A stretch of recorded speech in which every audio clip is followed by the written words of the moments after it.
You ready for me to hit go live? Sure. Okay, yeah.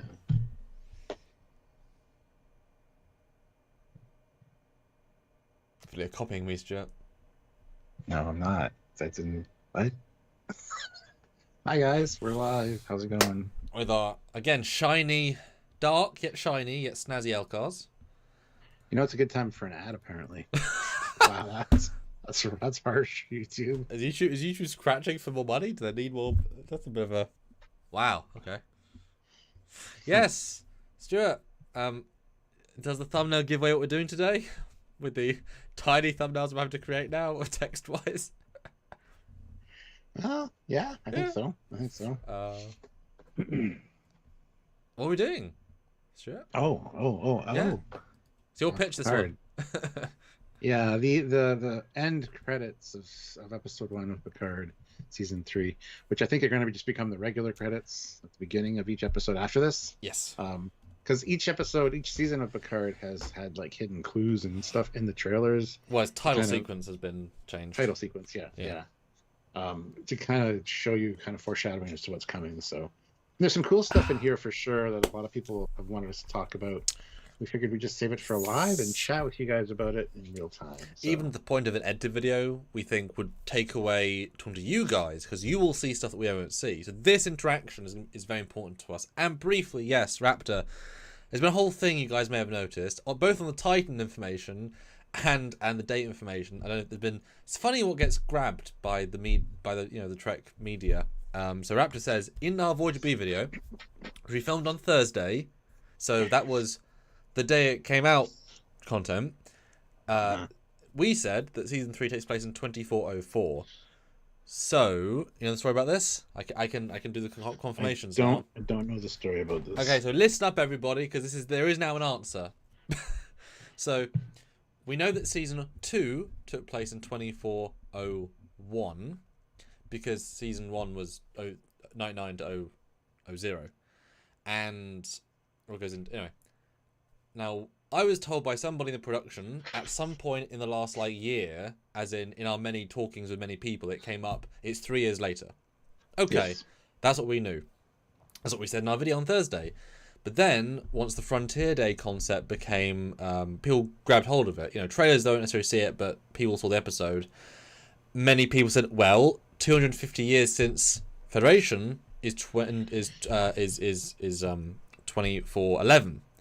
That makes sense. However, Terry Metalis had an interview yesterday or Saturday saying, yes, but turns out that our show does not take place any of the dates anyone else thought. Frontier Day, in fact, refers to 250 years from the launch of the NX-01, the symbol of the Federation. Okay. Which means it has to take place in 2401. Even though the Titan launch is 2402. There may be reasons later. I hope so. That's what books are for, etc. Anyway, so now we know, Stuart, that rather than what we said in our previous videos where we thought one thing, Laris and Picard have been together for weeks, maybe months, not any years, which certainly helps if they don't stay together. It's been a very short amount of time. 7 of 9 has also gone from a temporary take command 7 to full Starfleet, full commander in less time than doing the entrance exam. So that's very quick. And that's it. It takes place the same year as season 2. Now, of course, season 2 takes place in one day because they leave time and come back. So that's fine. Yeah. That's fine. So it's actually 2401. Season 2 and 3 are both the same year. So just after Stargazer, all that stuff, weeks or months, this. So that's the actual information, confirmed, double confirmed, triple confirmed. There you go. Interesting. And very weird. And I don't like it. And please, Dick. Yeah. No. I mean, it makes the Laris thing easier to swallow, but it makes the 7th thing harder to swallow, obviously. Yeah, I guess her experience in the alternate timeline made her very command material. So there you go. Hope that helps you guys, because there is a bit of confusion right now, because if people only see one thing, then they don't see the other thing, and then they miss information. Yeah. Yeah. Well, hope that helps. It kind of does, I guess. Oh, 116 people here, which is amazing, guys. Hit that like button. We only have 38 likes. I'm gonna get up to at least 80. We can probably do that right away if you are one of the people that hasn't hit the like button. So hit the like button. yeah. Consider super chatting in your thoughts. Anything you noticed in these credits that we don't, so as we're going through them, there are a lot of small little things. So hopefully, glean some clues. And I want you guys to put in the chat right now. It's been a couple of days. We've done a lot, but time has passed for you all as well. How many times have you watched the episode 1 of season 3 episode? The audience, put in the chat right now, and I'm gonna start sharing. Yeah. Well, guys, that's when I tell you, obviously, to hit that like button if you haven't, and super chat in to help us out, support the channel in any way you can. We do have really great member tiers now, or you get your name on a video at the end of edited content where you can see what ship you're serving on and be part of our Trekyards fleet depending on your rank. So check out the join button down below and consider joining that way, or you can head on over to Patreon/Trekyards. The same tier memberships are available over there as well. So lots of ways to support us, help us out, or just super chat during these lives. Send a super thanks during one of our edited videos. It's kind of like a super chat, but just not in real time. We do see them, and we do appreciate them all. So, and by all means, check out the links down below. There are links to the Teespring and the TeePublic store where you can get yourself some cool Trekyards merch. And yeah, hopefully we have a good live today. Just looking at these LCARS displays and credits, because there's some cool stuff in here, I think, because I love LCARS. So if you've noticed anything, if you've heard of anything that's in these that we don't point out, please let us know, or anything you speculate. We want to hear your thoughts on it. So speaking of, look at our beautiful new LCARS. It's very nice. There's a reason it's very nice. But anyway, hopefully you guys appreciate it. Let's see. Sergeant Montgomery is on the USS Da Vinci. There you go. Raj says, liking the new changes. Thank you very much, Raj. That's very much appreciated. Our team will be happy to hear that, especially our quartermaster, who's been helping us with all of these changes. Yeah. Just once, technically, but I sort of consider these streams a rewatch. Well, we appreciate that. So we got a few people answering how many times they've seen it now, and who DB Mac is up to 6, which is awesome. All right, I will get to the member call outs in a minute as soon as Samuel gets back. Yes. I like the Trek universe thing where the ship forms the delta. Yeah, we noticed that after the fact.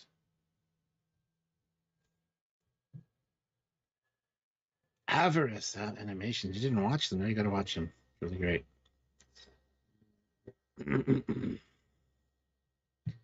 Yeah. So yeah, once Samuel gets back, I'll read those and get into it right here, right now. So yeah, 144 of you here. Awesome. Hit that like button. We're at 67 likes. We're almost at that 80 that I asked for. But honestly, with 144 people, we can easily hit 100 likes. So hit that like button if you haven't yet. It's very easy to do. You can do it. I'd appreciate it. We all would. It shows your engagement with the channel, and that helps us feel good about what we're doing here and want to just keep going and powering through it. So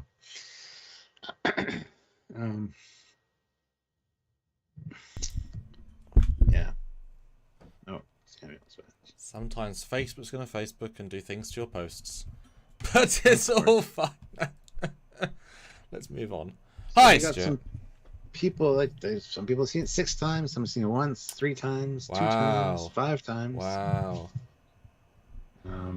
That is a hell of a thing. Yeah. A Picard free time, I guess. I'm gonna start a new poll. And everyone says just once, technically, but I sort of consider these streams a rewatch. That's awesome. Chuck A, or TNG Fanatic, who's been a member for 35 months. Wow. At the rank of lieutenant. I give them a lot of credit for these amazing credits. I loved episode 1. Yes. Yeah, these are almost you associate with like a Voyager show, if they could have back then.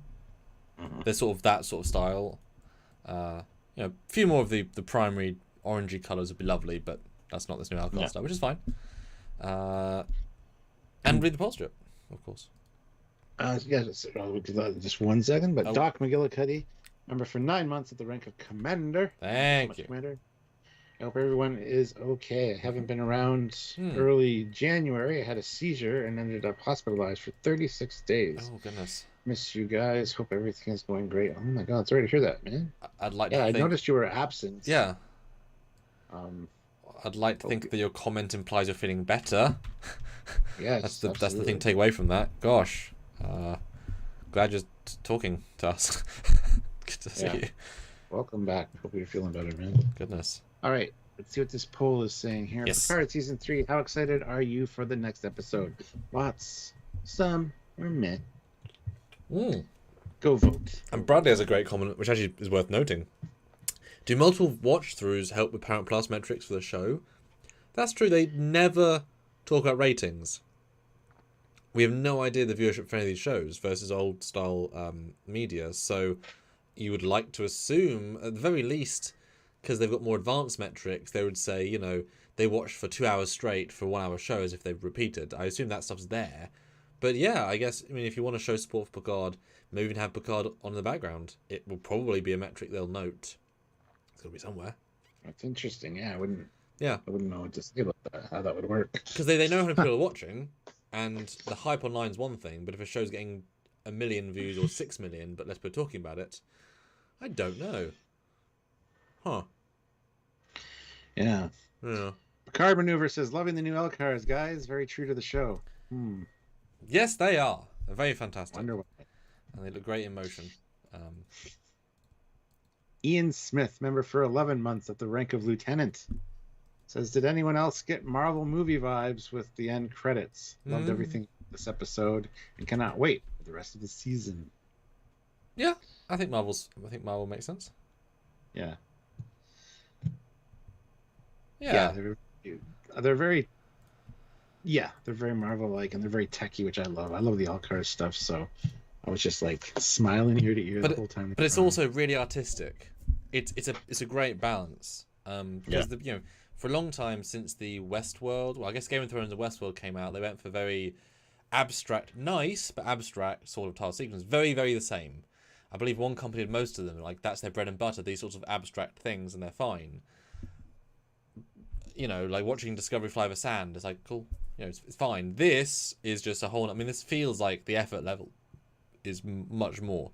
So I'll just let Premiere just play through it first, because it's a visual sequence, so it'll just skim through all your wonderful screen caps, Stuart. Thank you very much, as we discuss what you think, and then we'll jump in bit by bit. So, what grabs you on what grabbed you for this stuff?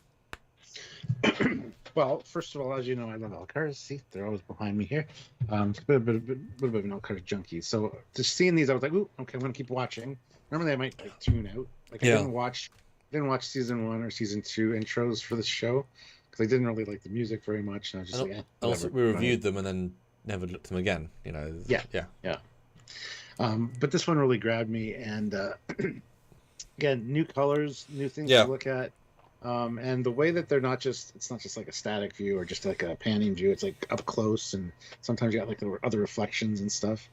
It's very artistically done, and it does drop little hints here and there of little things that is kind of neat to see, even to the point of like ships listed for the museum, which was a nice little touch. So there's a lot here to talk about. Hopefully there's enough for a whole live, but that's why we want your help, guys. So if you notice anything that we didn't, or things that you wanted to talk about specifically, let us know with the super chat. Please jump in. And I've only watched them once on purpose, because as soon as I watched them, I was in awe, but also I could tell there was stuff here to analyze, and I could tell that there's real spoilers here. You just don't know they're spoilers. Like legit, like there's things here just giving away whole cloth, like the Shrike. Like the views of it, like as we saw it a second ago, like that's boom. Now you know what it looks like, right? Someone said the Titan as well. the genetic stuff, as you say earlier. Like there's real tangibility of when you know, versus the other seasons where Picard's eye, he's an android because his eye is different. It's like, right, I suppose things like that. And I also, as a 3D renderer, I found these very impressive because they, for the most part, do look like they've been filmed screens. They actually have like sets behind them. They're not just abstract. They've clearly made a 3D room with stuff, and then put these on screens, and then filmed around the screens, which means you get depth of field, parallax, reflections, that on some of them. But that's the vibe they're giving. It almost feels as if they're doing a very fancy camera pass or a really good monitor versus graphics. Like those imperfections are what are helping it. That I think was a really, really good choice. As like this shot right now, like they were going through the Titan Bridge. This is a shot of them just filming the Titan Bridge. They're not, but it vibes that way, and that's a thing. That's an achievement. Yeah, it's very dynamic the way it's lit and the way it's angled, and just some really cool aspects to it that I thought were fantastically done. So, and 195 people watching, but no super chats yet. So throw in a 5. Let's know what you guys think. And yes, Ashley, Sean on Trekyards figured out the notes are Pop Goes the Weasel. Oh, cool. I was wondering about that. Yeah. I mean, it doesn't feel random, so yeah, everything probably has a thing behind it, etc. Yeah. So yeah, I'll skim through them briefly just because that was a good preamble. There's space docky stuff, there's Shaw stuff. Yeah, let's go over it from the start then. So we start off with sort of generic LCARS, but that is fine, they look nice. Then we get some Shrike stuff with a great top view, which definitely is worth discussing. That's the first time we're seeing it. Is that not just the less arena a bit? I didn't think that until that's. Oh. I mean, now that you said that, yeah. I mean, it actually is. Oh yeah, if you have one, that'd be. I do. I just don't know where it is right now. And I mean, not to say that every ship has to look identical, but that's a pretty distinct silhouette. Now, is that a hint? Because the less arena is a civilian transport that's readily available, but also the less arena is also in the past taken by a Borg queen to start a new Borg empire. So that design's also been out in the galaxy for like more than that, 300 years. So is this ship a Borg? And I'm really reaching. I'm just doing a possible link. Is this a ship that was based on the alternate less arena 100 years ago somehow? Because it's really freaking similar. I never realized it before, but yes, you're right. It is similar. I don't know, man. And Raffi has Lost Arena for now. But how does she have Lost Arena? Because didn't the Borg Queen take it back? No, she has the other less arena because the timeline reset and they end up the same place. Yeah. Yeah. Okay. That was the Borg less arena, which is in the Delta. Well, it was in Delta Quadrant.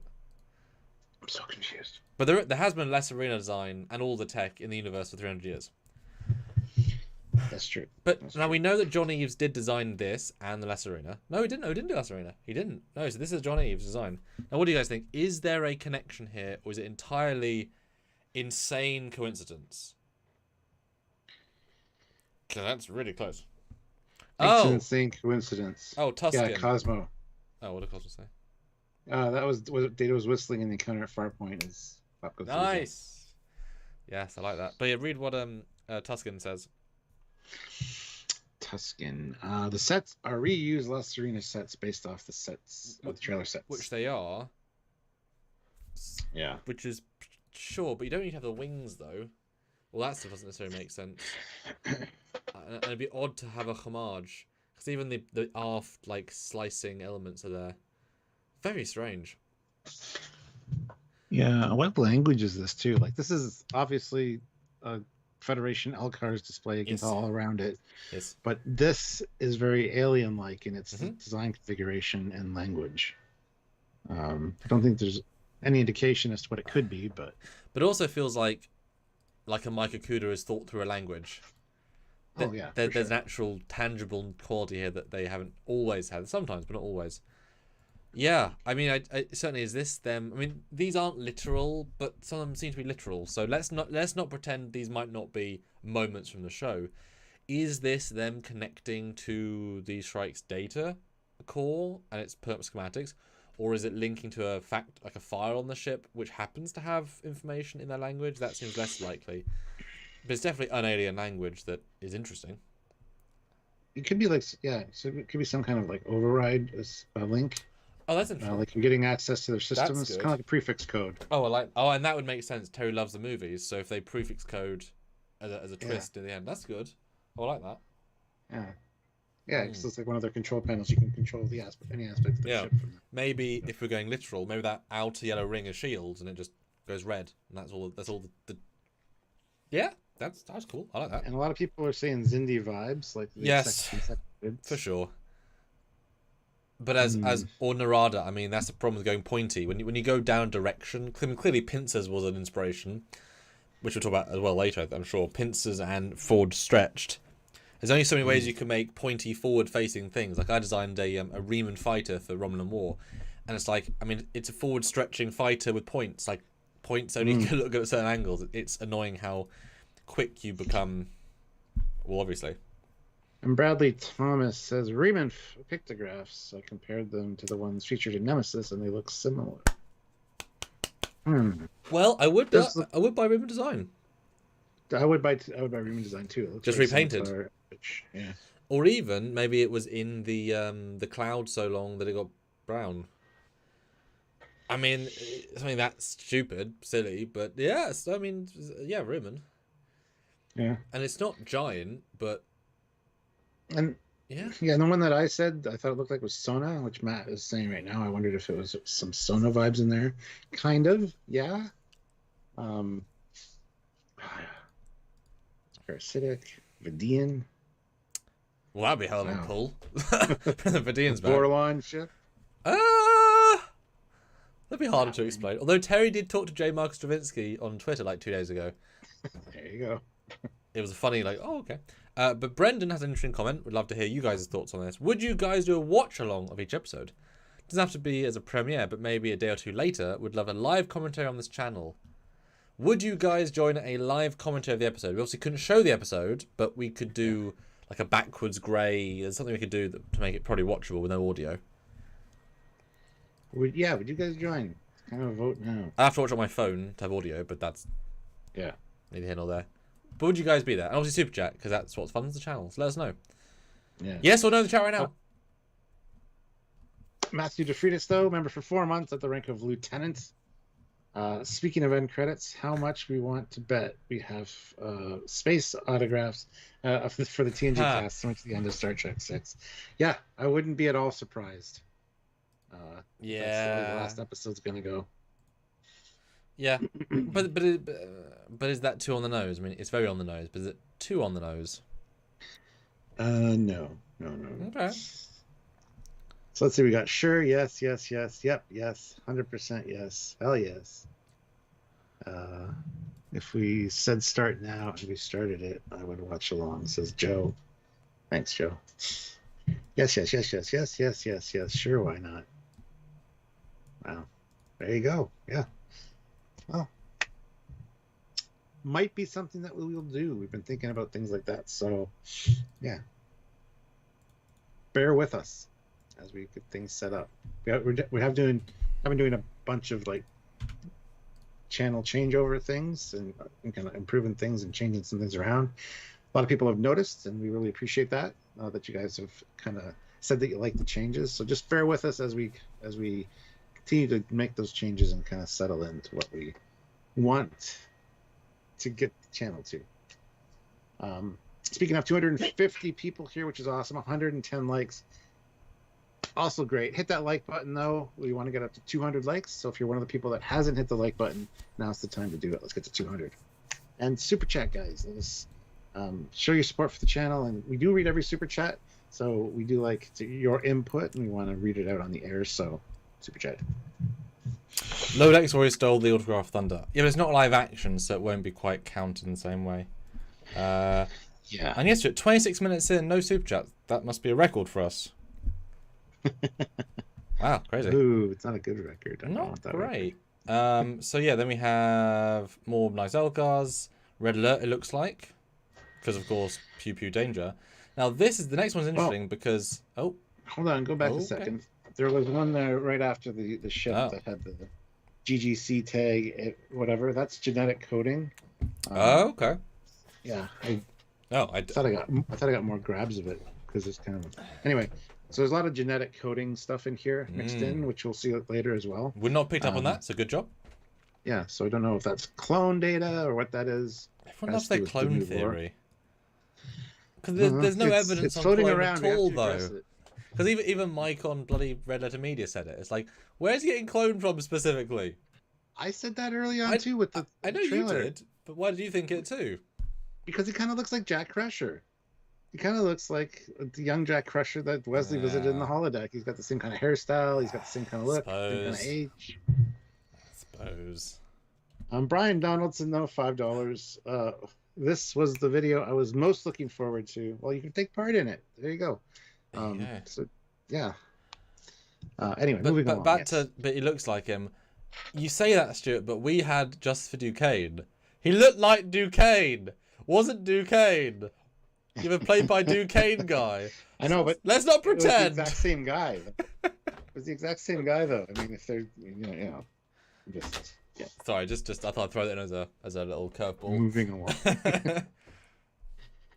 Oh, and then we get it's a Klingon Burrell class bird of prey cloaking device. Because someone said cloaking device. I was like, there's no cloaking device in this episode. This. Yeah. Where the hell did it get this from? So that was definitely interesting. But I assume this was straight from Rick Sternberg's manual. It kind of looks like it is, even with like the probably because it even has the line where they then mirror the image. Like it looks like that anyway, the way it's kind of framed. And I love the translation from like Klingon to English. I mean, is that not a confirmation there will be Klingons in the season and a ship? I mean, or they have to steal a cloaking device. But why would it be in Klingon then? They wouldn't need to. Then it'd be I don't know. It'd be an us LCARS. I mean, Klingons aren't that expensive. Well, also we have bloody Worf. Maybe he's flying a bird of prey. I mean, we have Klingons. There you go. I mean, if he's Raffi's handler, maybe he picks a bird of prey or cloaking device. I mean, it's certainly more efficient in many ways than other things. It was in $2. Thank you. It says, "Hi, gents. Love that they gave us these end screens." Yes. And hey, they might change them every episode. That would be a gift. They could. Yeah. Bradley Thomas, $5. Moriarty is freewheeling now because of the mobile emitter. There you go. I feel like in the trailer he doesn't appear in, but there's a sound that makes you think he's a hologram in versus a mobile. That's my gut, but I don't quote me on that. No, but this is. I mean, what do you think? Are we gonna see Klingons? Are we gonna see a bird of prey? Are they stealing a bird of prey like a cloaking device? Like, how far is this? Because this is. I mean, this is not random. I have a feeling it might be something that Vatic has stolen, perhaps. Oh, okay. Stolen a cloaking device.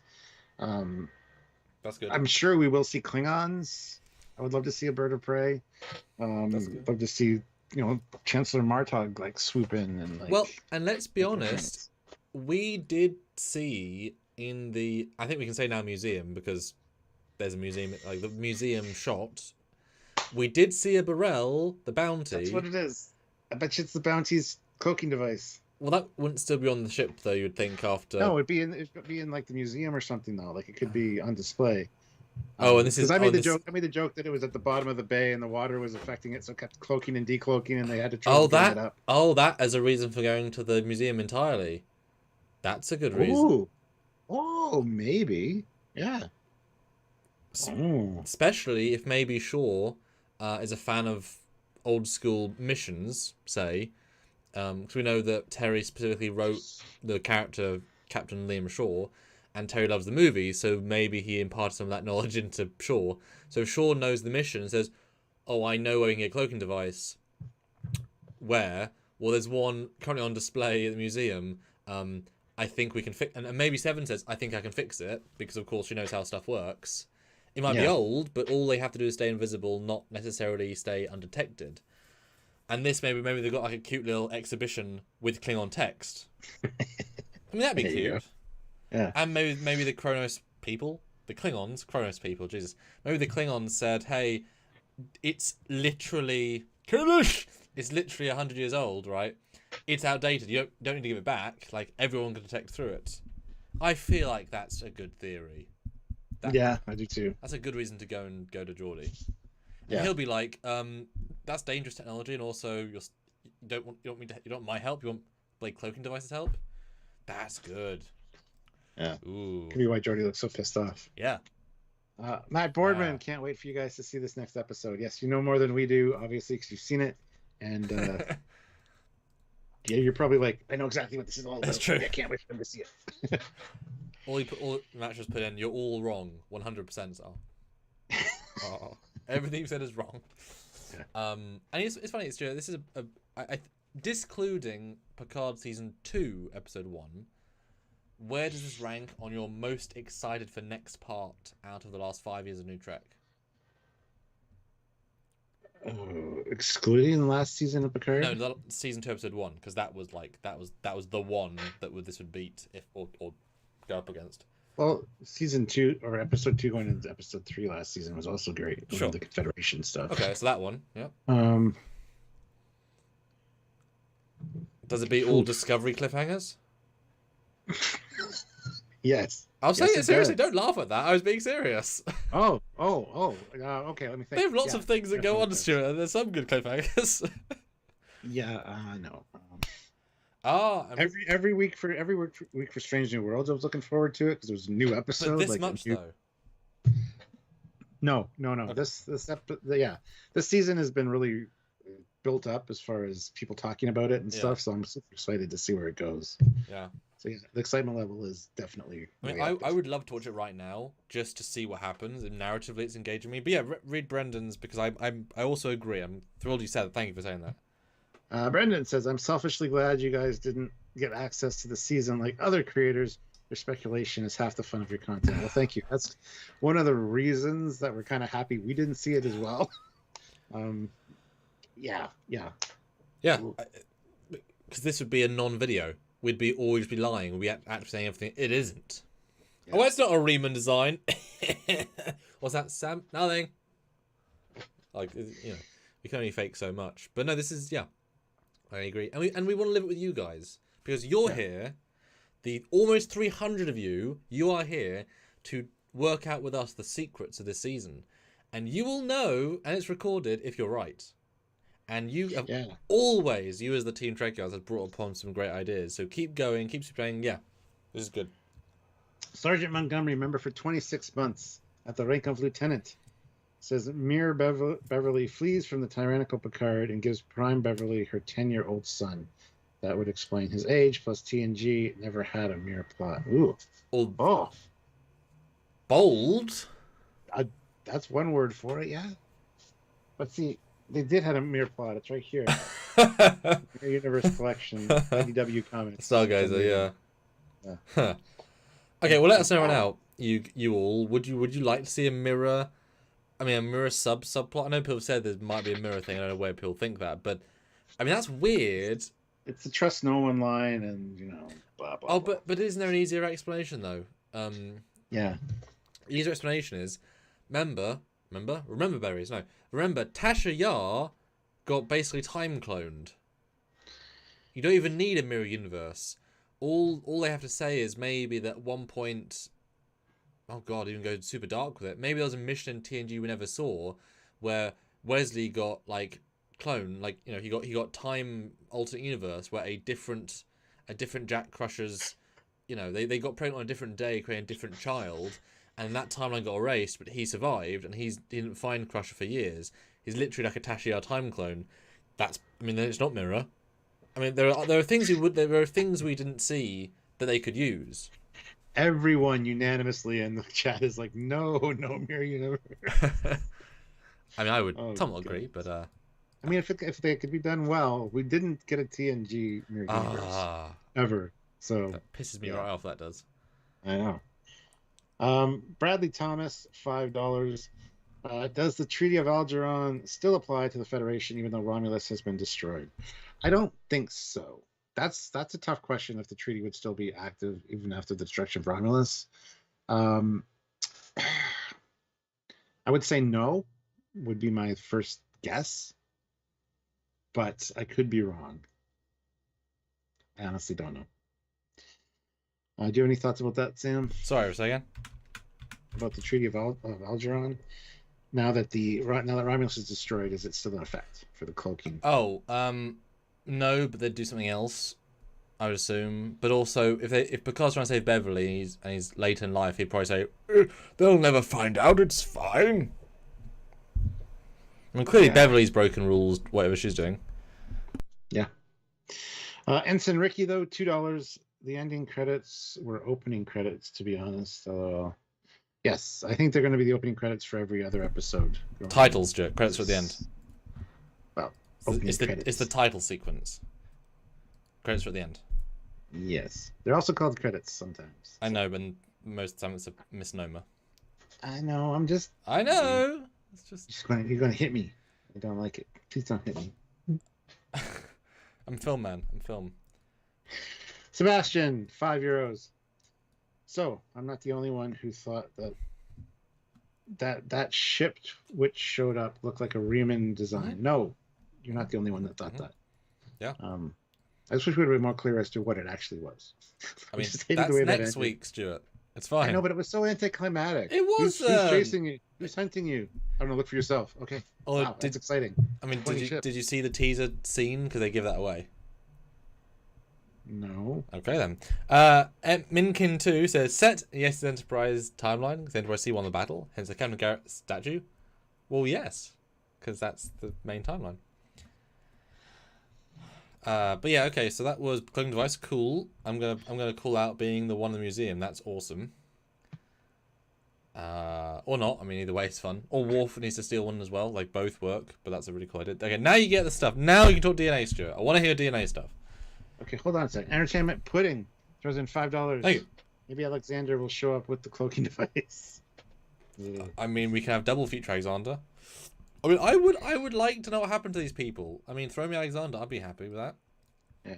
Hopefully, probably a new actor though, because the kid actor was. I don't know if you hire a 7-year-old kid actor to intentionally say his acting chops must be good in 30 years and they come back. Like, just get the actor that fits the role better. I know they did already for once, but yeah. All right, so now we get some double helix DNA type stuff, and like I said earlier, there was some genetic coding earlier as well. There's a little bit more of that later on as well. So again, I don't know if that links to Beverly's son, what Beverly's up to, if that's the tie-in, if there's some kind of correlation with Lore specifically, I mean, or trying to clone himself or become a golem or whatever. I don't know if that's going to be a thing. Because the next trailer, which we'll look at tomorrow, guys. If you want to see our full trailers, this season on trailer, we'll do that tomorrow. That had a lot of lore, and I'm really excited to talk about that. That was very interesting. And Picard Maneuver says the DNA could just be a hint that Jack is Picard's son. Doesn't necessarily have to be a clone. Is his name? Is the character's name Jack? I can't imagine his name's Jack. Well, it would make sense to name it after your dead husband. Yeah, I think so. So you'd name your second child after your dead husband, who you had with the guy who got your husband killed. Well, no, you don't know it's Picard's kid, first of all. But she would know. She's naming him. She would know. That's the point. It doesn't matter. The audience doesn't know. She could do that. What, as a F you to Picard? You got my husband killed, so I'm naming your son Jack. Dude, I don't know. Jack is not out of the realm possibility for her. No, it isn't. It just feels a bit dodge. Like there's many other names. Maybe Renee. Yeah. Double link. 291 people here. That is amazing, guys. Make sure you hit that like button, though, because we only had 157 likes. 300 people here now. Awesome. That's even better. So hit that like button. Let's try to get up to 200 likes right now. And Stephen is re-mentioning the idea that Vadic is just a clone of Picard again, because she looks similar to Patrick Stewart, which is probably an insult to both of them, honestly. Do you guys think that she might be a scimitar Riemann Shinzon cloney style thing? Let me know right now in the comments. And I'll end this poll with 268 votes in half an hour, which is great. Picard Season 3. How excited are you for the next episode? What are the results, Stuart? 79% said lots. 18% said some. And 3% said meh. And Joseph Barbado, yes, it's Jack, per the closed captioning. Yes, that's true, actually. I forgot about that. Well, Jesus, that's on the nose. That's very weird. Yeah. That feels a bit I mean, he did. It makes the clone theory way more, Yeah, thrust into the foreground. So, but also he did lose your husband like 50 years ago. I mean, you're allowed to move on 50 years ago. I mean, think back to 50 years ago. I was minus 30 years. No, damn it, minus 20 years. Oh. That was a much better time for the world back then. Yeah. Gas prices, man, they're like 4p. I wasn't even around 50 years ago, so would have been much better. No Trekyards existed at all back then. But my dad was still watching Star Trek, so. Picard maneuver. Maybe a descendant of Enterprise D crew member. Yeah. Yeah, but they would have been probably half Romulan as well to link. I think honestly they all would have been half Romulan because prisoners. Yeah. Or not half, but I mean variable. Nobody's. Okay. Raj says Jack could be a nickname. Yeah, nobody's pointing out the obvious fact that it could just be young Jack from another universe or time traveled from somewhere. Who knows? Terry does. He had Lieutenant. He had Jack Crusher's briefcase thing. So anyway, Sebastian, €2. It's called a cliffhanger, Captain. I'm well aware. But usually it's like, who's hunting us? I don't know. Look for yourself. And then this ship comes through the clouds, and it's like clearly a Romulan ship. And you're like, oh my god, the Romulans. And then next week you're like, oh yeah, the Romulans are back. It's not like this mysterious ship. And then credits. It's like, but okay, so there's a ship. Yeah, whoop-de-doo. I get it, cliffhangers, but still. Eric Skelton, $5. Sources, quotation marks, have said Picard and Crusher Beverly hooked up during the 7th season. Would you know what episode might have implied this? Is it the one where they're linked telepathically? Was that 7th season? Nothing else to do, just hook up. I mean, they do mine, and you're alone in a cave. I mean, they do have tea. Tea becomes a thing. Maybe they'll retcon the regular tea was actually a regular tea and chill. And tea begging.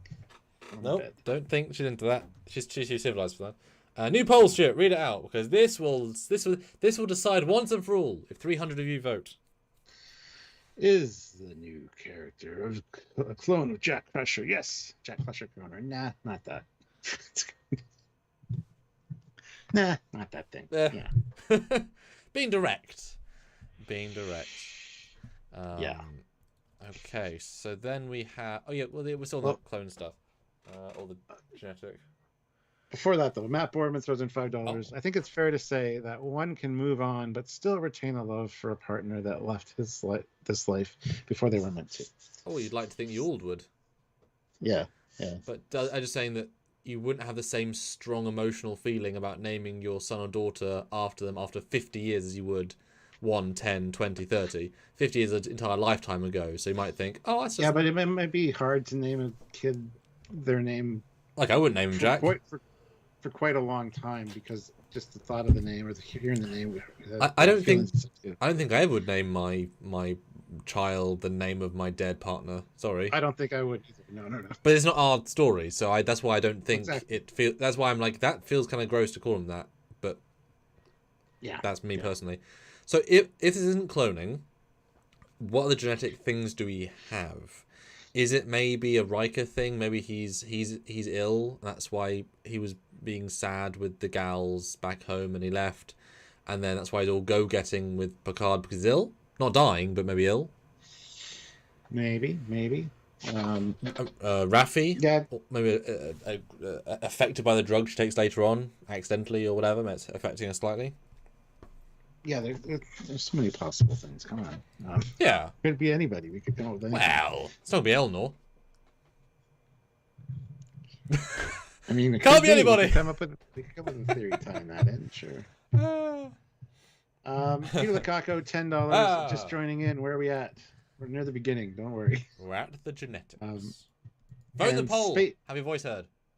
Yes. And hit like. We want to get to 200 likes. With 321 of you likes. Here. 321 of you. That is amazing, guys. First of all, make sure you all subscribe, please. Click the notification bell icon. But super chat in with your thoughts, theories, comments, questions. We do read them all, and we do want to hear your thoughts on these credits because there's a lot of cool stuff in them. Space Thing, The Reckoning throws in $5. Got notified of this live discussion at the perfect time, watching while printing and hard binding 125 books. Pray for me. Good We're praying luck. for you. All the best. Yeah, my dad often texts me and says, I'm doing scanning for the next 3 hours.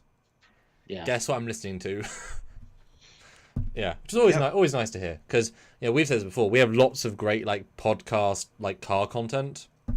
Because these things, I mean, maybe you don't see if you don't see it, it's not as good. But these debates are pretty interesting. And I'll burn a lot of time. So, that's all good. Ensign Ricky throws in Edson. $2. Do any of these captains ever have female kids? LOL. That's a good point. I mean, Captain Sulu had a female kid. Yep. So. Yep. Harriman, we have no idea. Garrett, we have no idea. Picard, no. I mean, we can say no until we know they do, but.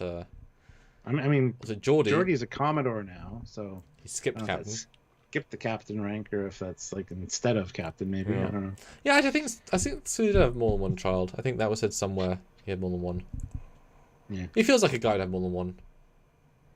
Yeah. Just like a family. Okay, so genetics, cool, good. Then we get holodeck. Well, holodeck sequence program 10 forward bar LA processing safety protocols offline. So I hadn't looked at these. These are all fresh for me, pretty much. Huh. Yeah. And it's version 0.12113. So it's not finished yet. Yeah. But this is the LA bar. So the LA 10 forward bar, not the one on the Enterprise D. And safety protocol is offline. I mean, that's not subtle. Interesting. Plot point. Well, it does make sense. If you're running out of money, you have the 10 forward set, which obviously you've maintained from season 2. It's well furnished, and in fact, they maintained some of it into doing the press tour for season 2, so it was still around until the end of the season, I think it was fair to say.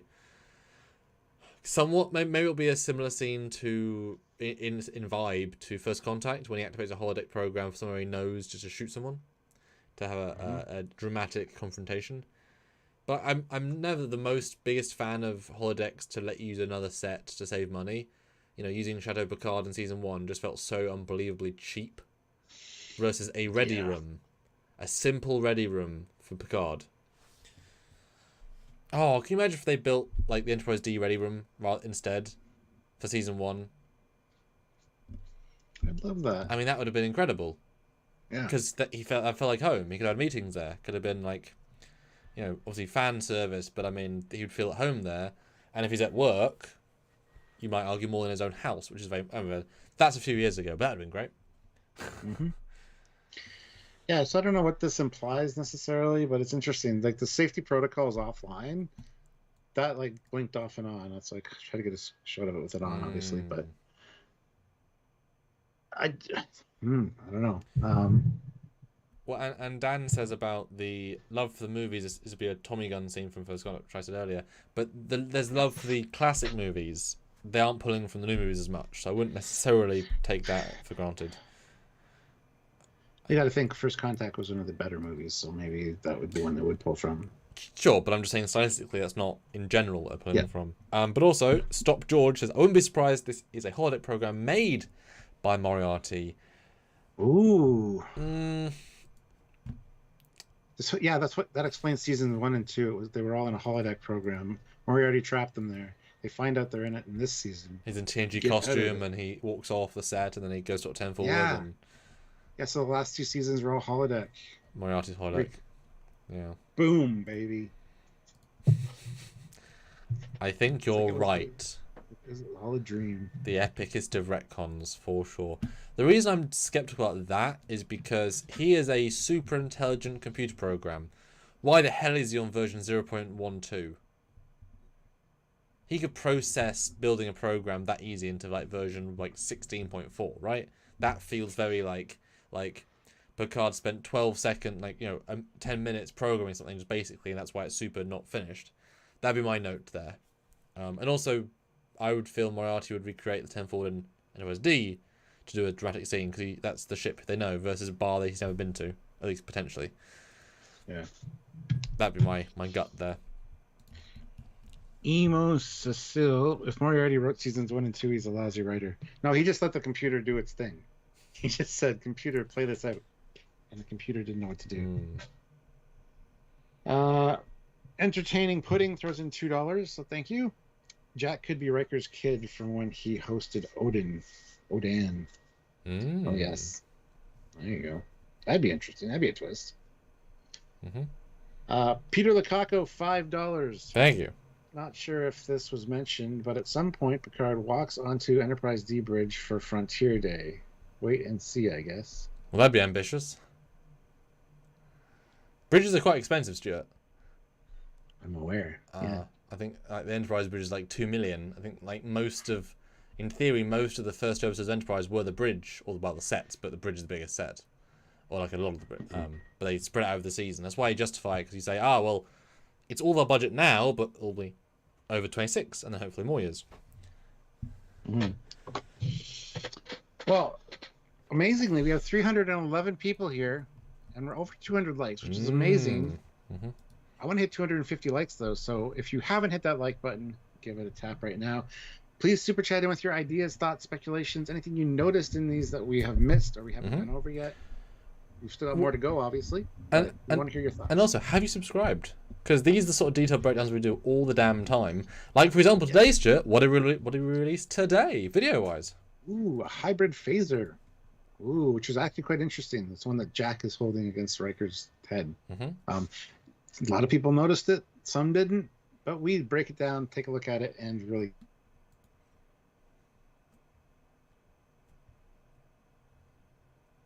Sorry, Internet. Oh. Yeah, what happened there? You don't blub. Did everything disconnect? And the computer has done... Oh, we're back now. Well, no, Skype said my audio went wonky, which it is. Yes, you're a bit more grainy. Oh dear. Hold on, I'll call you back. Okie dokie. Yeah, vote in the poll, guys. We're at 174. We want to get 200 at least. Because we want to know, what do you think? Is the new character a clone of Jack Crusher? Tell us right now. Oh, Stuart. Stuart, you can do it. Jay Donaldson. Hey, I'm trying to look at you, but I can't because the webcam is set for the two of us. But I'm looking into the camera saying, hey, thank you. Yes. Ends the episode. Well, yes, the episode title. Oh, yeah, Matt. Oh, I missed that. Oh, yeah, let me find Matt. Is it going to work? Oh. Oh, I bet. Oh. Right. Hello. Oh, dear. Oh, the internet's... Stuart's unavailable. Has he messaged me on Facebook? Let's see. From as if I swap to the other camera, then as soon as he calls, I have to... He's gonna restart. Okay! Let me fudge with a new camera. Where's my... Hello, here's my face. Hello. Alright. Back in the box you go. This is your chance to say hello to me separately. Put your thoughts, questions. Anyone want any questions for me? Or comments you want me to read? I will go look in 1 second. That is the wrong chat window. There we go. Okay, hello. Oh, Donnie, have a good one. I'm sure you give this over a 10 out of 10. Q won't be in the season. He died last season because of course, well, space the thing. Q is always alive at all points in history because he's non-temporal. So they can still bump into a younger Q. So the Q can still be in the season. Easily. They just can't tell him he dies. Oh, favourite biscuit. A really good bourbon is really, really freaking good. LCAR date on which LCARS? This LCARS? Clarify the date on the LCARS, because there's so many LCARS here. As for being the day you just said, which is the Earth government formed from first contact. Oh, that's nice. Do we think whoever robbed the Datum Institute and Vatic are the same threat?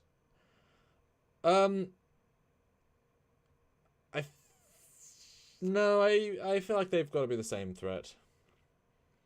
Yeah, I feel like Vatic. I mean, it's a good weapon if Vatic wants to, and in fact, if perhaps I mean, think about escaping ships that you could easily jump out. Maybe the logic is that they could throw one of those spinning portal things and stop them going to warp, maybe by going through it. I don't know. It's an odd technology. Don't know. Let's keep reading. I must be, but I don't know how it connects. We haven't learned enough yet. Ah, there he is. I've got to kill this camera. Skype finish the other camera. Oh. That was hella weird, my friend. Very strange, Chip. Very strange. Yeah, I'd say so. Does Riker die? Better hope not! Don't kill our legacies. He's young! He's only in his 70s. He's got 50 years left to be in Starfleet. Yes, Alex. Yes, indeed. Alright, did we get to the super chats while I was gone? No, I saved them for you. Oh, you're so awesome. Alright. I mean, people like you. Skype still exists? Yes, it's great. I mean, it works flawlessly. We've done every single live for 4 years on it, Skype. So, yes. And we've been using Skype for all 8 years of Trekyards, so. Yes. Alright, where are we here? Let's see. The Paramount kicks Stuart out. Yeah. Shannon Nash throws in $5, so thank you. Merrily, merrily, merrily, merrily, life is but a dream. Brendan Piercy throws in $10. A lot. Appreciate you guys answering not just the super chats. Here's a super chat as a thank you. No problem. Yeah, we just love our community. Yeah, we love pulling great ones out of the chat, and we really appreciate the super chats as well, because it does help us. So. As we said, we need to pay our bills. This is how we do it, by making free content every day, and you guys can optionally or not super chat, put your thoughts in. It's a great way of doing it. But yeah, the chat, we are eagerly looking at the chat for great ideas, because this stuff gets the brain popping. And it's great, because if you, one of the 300 of you, have a really good idea, put it in the chat, we see it, suddenly we say it, and then the whole chat explodes with theories based on the thing you had. So saying stuff is really, really engaging. Like the poll. Engage in the poll. So yes, then we have the musical notes, which I guess is the data reference. Perhaps I think, now I'm pulling this out of my arse, I think this is a reference to Law, who's managed to get access to Data's memory, and he's using this whistle as a meta reference to us, the audience, and also maybe to Geordi or Riker. Maybe Riker will recognize it if he starts whistling. Riker's like, Data? Only a little bit, sonny boy! And he walks away or something. Like, that would be a fun thematic play. So we've said for a long time that Data and Law brain connected memories would be a logical thing to do. Yeah, for sure. And yeah, it is this thing that Data was whistling like the first time Riker ran into him. So I mean, it's a good callback. And if it is correct that we speculated that they've tried putting all the information they dumped in before from Data's consciousness into Lore, it would be a nice little thing if also Lore started whistling this randomly, as you said. Or in fact, let's go one step further. Maybe Lore, who was reassembled after Data died because they thought they'd need Lore to help fix B4, Lore went crazy, killed the team, and then downloaded Data's brain from B4 into his own brain and then escaped. And then officially, B4 failed, but it's because Lore massacred the team. Dark, but possible. That'd be actually quite effective. Because why wouldn't you reactivate Lore to help get B4 back? Like, this swing android works. This is breaking. Let's learn. And maybe you can't, like, scan a positronic net without reactivating it. Very logical. And certainly I would love it then if we saw one DH flashback. And you bring Dorothy back. Or Maddox. Hey, bring Maddox back. Shave his face, dye his hair. Look, I'm 15 years younger. And then bring back Brent as Law. One DH sequence, you know. I think that could be effective. Because then technically I didn't DH Data again. DH Law. Yeah. Yeah, there's going to be some Lore before and Data crossover somewhere. I bloody hope so. iBrandon3G throws in $5. Isn't Q in this season also? He hasn't shown up in any of the trailers or news at all, which is odd. No, Q is not in this season that I'm aware of. Well, I mean, he did say he was in the original leak That's thing. right, he did. He was like, well, we're filming back to back. I'm in like 6 episodes and both seasons. So if you take what he said as true, he's in it. But also, did he really pay attention enough to know? But also, why would he think he's in both seasons if he wasn't? You know? But also, Terry didn't write season 3 before season 2. And I don't know if he had the idea for season 3 before. So, lots of potentials. But also, if you recall, Rob Picardo said he was also in season 3. Or season, like one of the 2 seasons, and yet not in either so far. So, who knows? This ad knows. Well, the Robert Picardo thing's funny because, yes, if he said he's in season 3, that's cool. That'd be awesome because we want to see the Doctor back. But when I interviewed him at London Comic Con, I asked him specifically, and he said he has not been asked to be in Picard. But of course, he's going to say that because spoilers. Because he was in the UK when he said he was. Actually, I missed him. But I would assume that would go viral. He would then be told, "Don't do that. Stop telling people," and he lies from then on. Which is fair. I mean, I don't want to know all the things. You know. Yeah. You know. I mean, we've both talked to people on production, and I'm sure they might just tell us things if we, you know, we're Trekyards. We've got a certain level of pulls. But don't do that. Yeah. Chris Little though throws in £5. So Hi, thank you Chris. so much. I saw seven dates here, as is they are Jack and Bev's dates. If you Hellbird them, -3. They are Tasha and Sela dates. Also implies Score from the animated series. Score is the bird guy. Gosh, Damn, son. I mean That's kind of super chats we want. Ones that like break make our us realize brains. something that we didn't know. Yeah, exactly. Damn. Yeah. I don't know what to say about that. I mean, hey, I like that -3 idea. All these references are just you have to take out 3. A smart fan, most fans will not notice, but although Raj says if Brent Spiner didn't want to play Data anymore, he should let other actors play him. But I disagree because Brent is Data, and I'd rather not see Data than see a bad Data. I mean, we've had many Kirks, but none of them are as good as Shatner, and we know that. So they're all just versions of potential Shatners, but, you know, you're judging them. If you ever get on the book, like, just invent a new android, you know? You don't need another Data who's not Data because, you know, like the guy that played the other android was great. He wasn't Data, but he was great. Fate. He was great. He had great mannerisms, but if he tried to play Data, he wasn't playing Data, he was playing an android because the unique mannerisms are Brent's. You know, it's like the Guinan actress, you know, Whoopi Goldberg, Guinan. The other Guinan was not Guinan. She was not giving off Guinan vibes at all because recapturing that magic is very difficult and incredibly rare. One of the few examples I think worked is Men in Black 3, where they hired the Thanos actor to play Q. Q maybe? And I thought it was great. I thought it was very good, but that's a rare exception.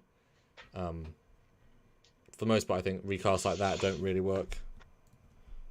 Uphill battle, uphill battle. Manx36 says, why would a clone of a man who wasn't British have a British accent? Doesn't matter who you're cloned from. It doesn't give you the accent. It's your how you grew up. Yeah, accents aren't genetic. Yeah. And they did have a point of having one of Picard's logs from Best of Both Worlds playing, which has a little bit of a British accent and could be learned a lot from those logs. I don't know. Yeah, I mean, he might just really enjoy English TV. Like Holo Records. I mean, no one does, but he might. I'm just kidding. I mean, also, you don't know we didn't make... Okay, thank you. You also don't know we might have made good TV between 2000 and... Or not, sorry, between 1997, the first eugenics war, and 23... 87. I mean, to say that in their timeline we made no good TV in the entire history of fuck you, then. That's what I'm saying from that. That's hilarious. Thank you. Oh my god. All right. Bradley Thomas, $5. There you go. Did Data leave his emotion chip behind before he boarded the scimitar? Yes, he did, actually. I think he would have, based on his emotional state, I would say yes from the movie. There was a deleted scene where he did, but Also deleted scene where Wesley's in it. He's in Starfleet on the Titan. I know. I'm just saying I- it was originally planned in the script that he left it behind. So yes, the theory is that yes. Yeah.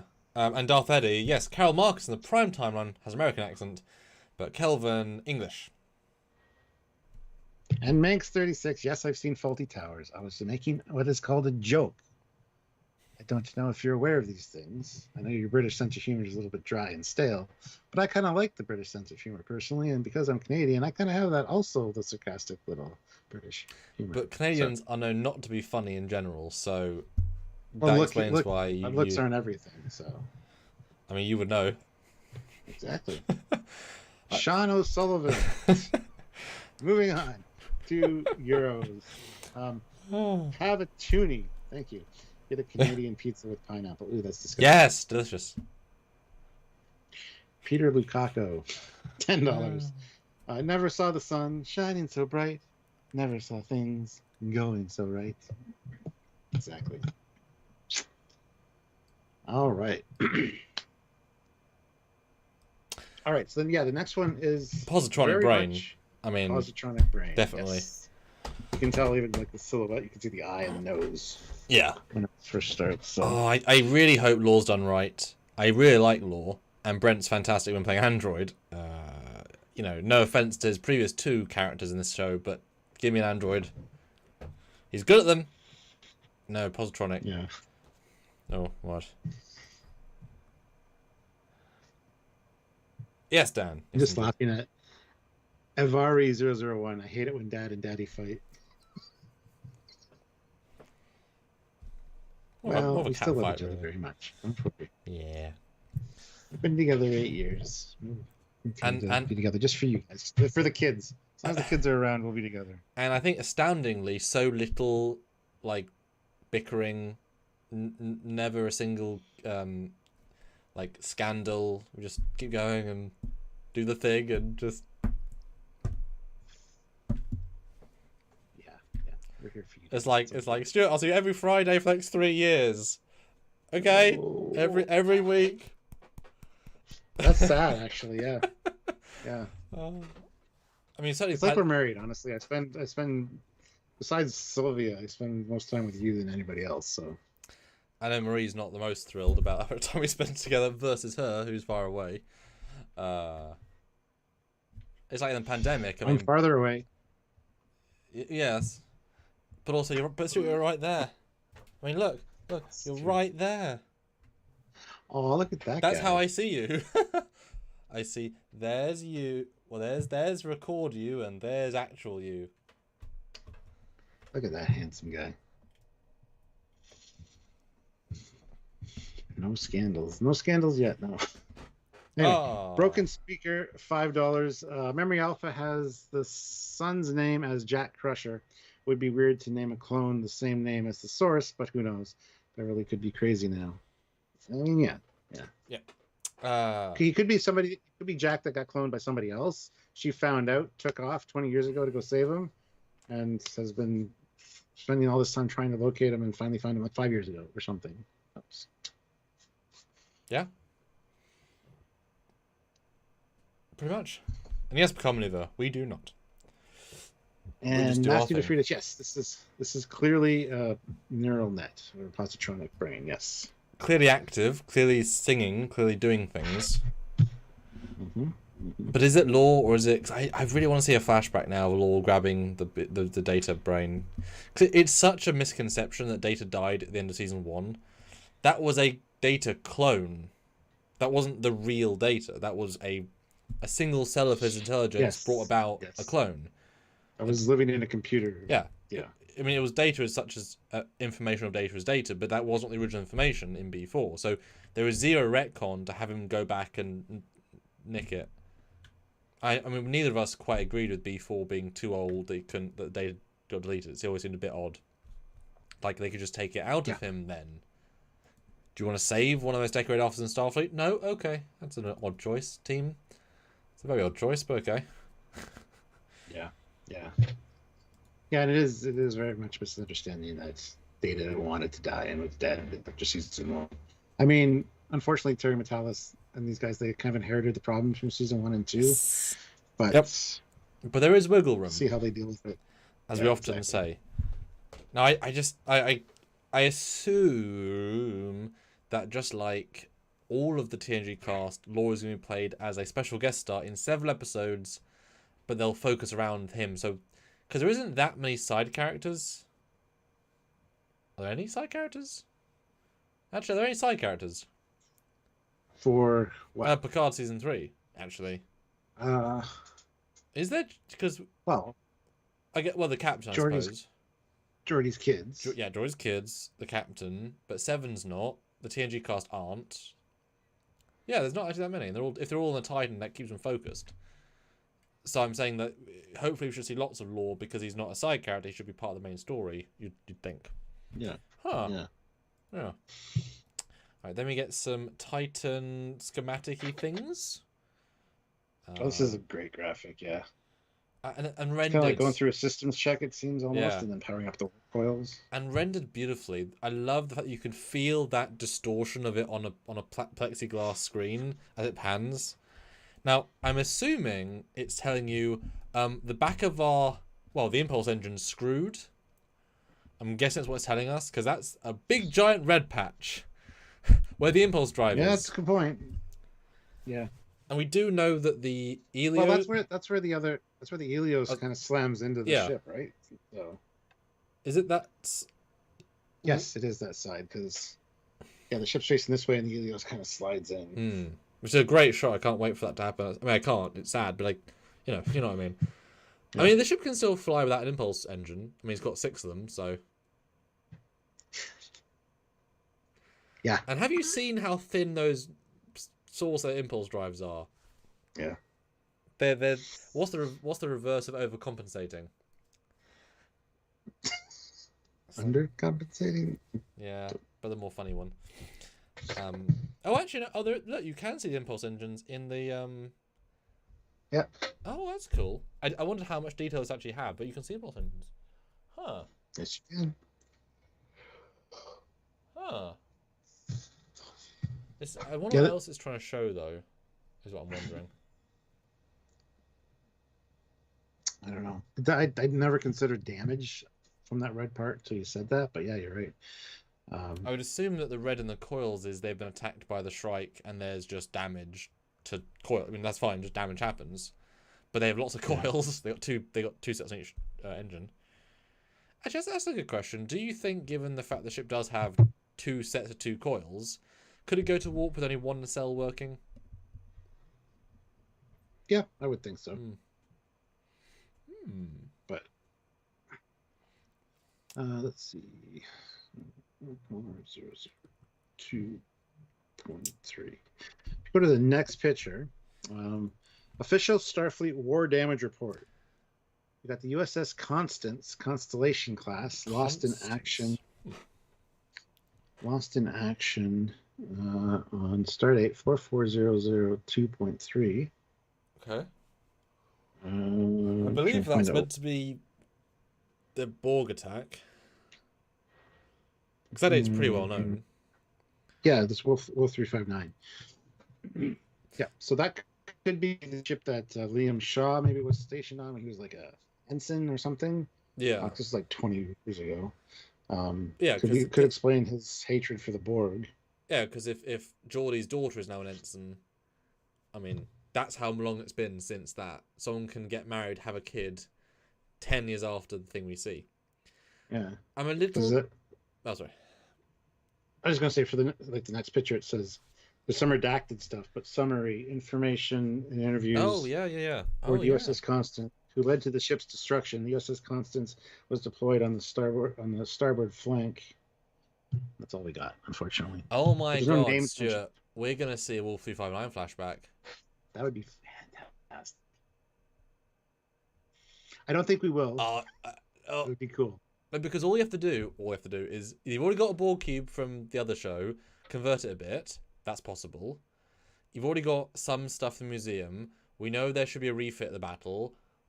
I mean, all you need is a Galaxy refit and Miranda, and then you've kind of got the fleet, right? I mean, no, they got Excelsior. We see Excelsior in the graphics. You have an Excelsior. I bet there's a Miranda somewhere.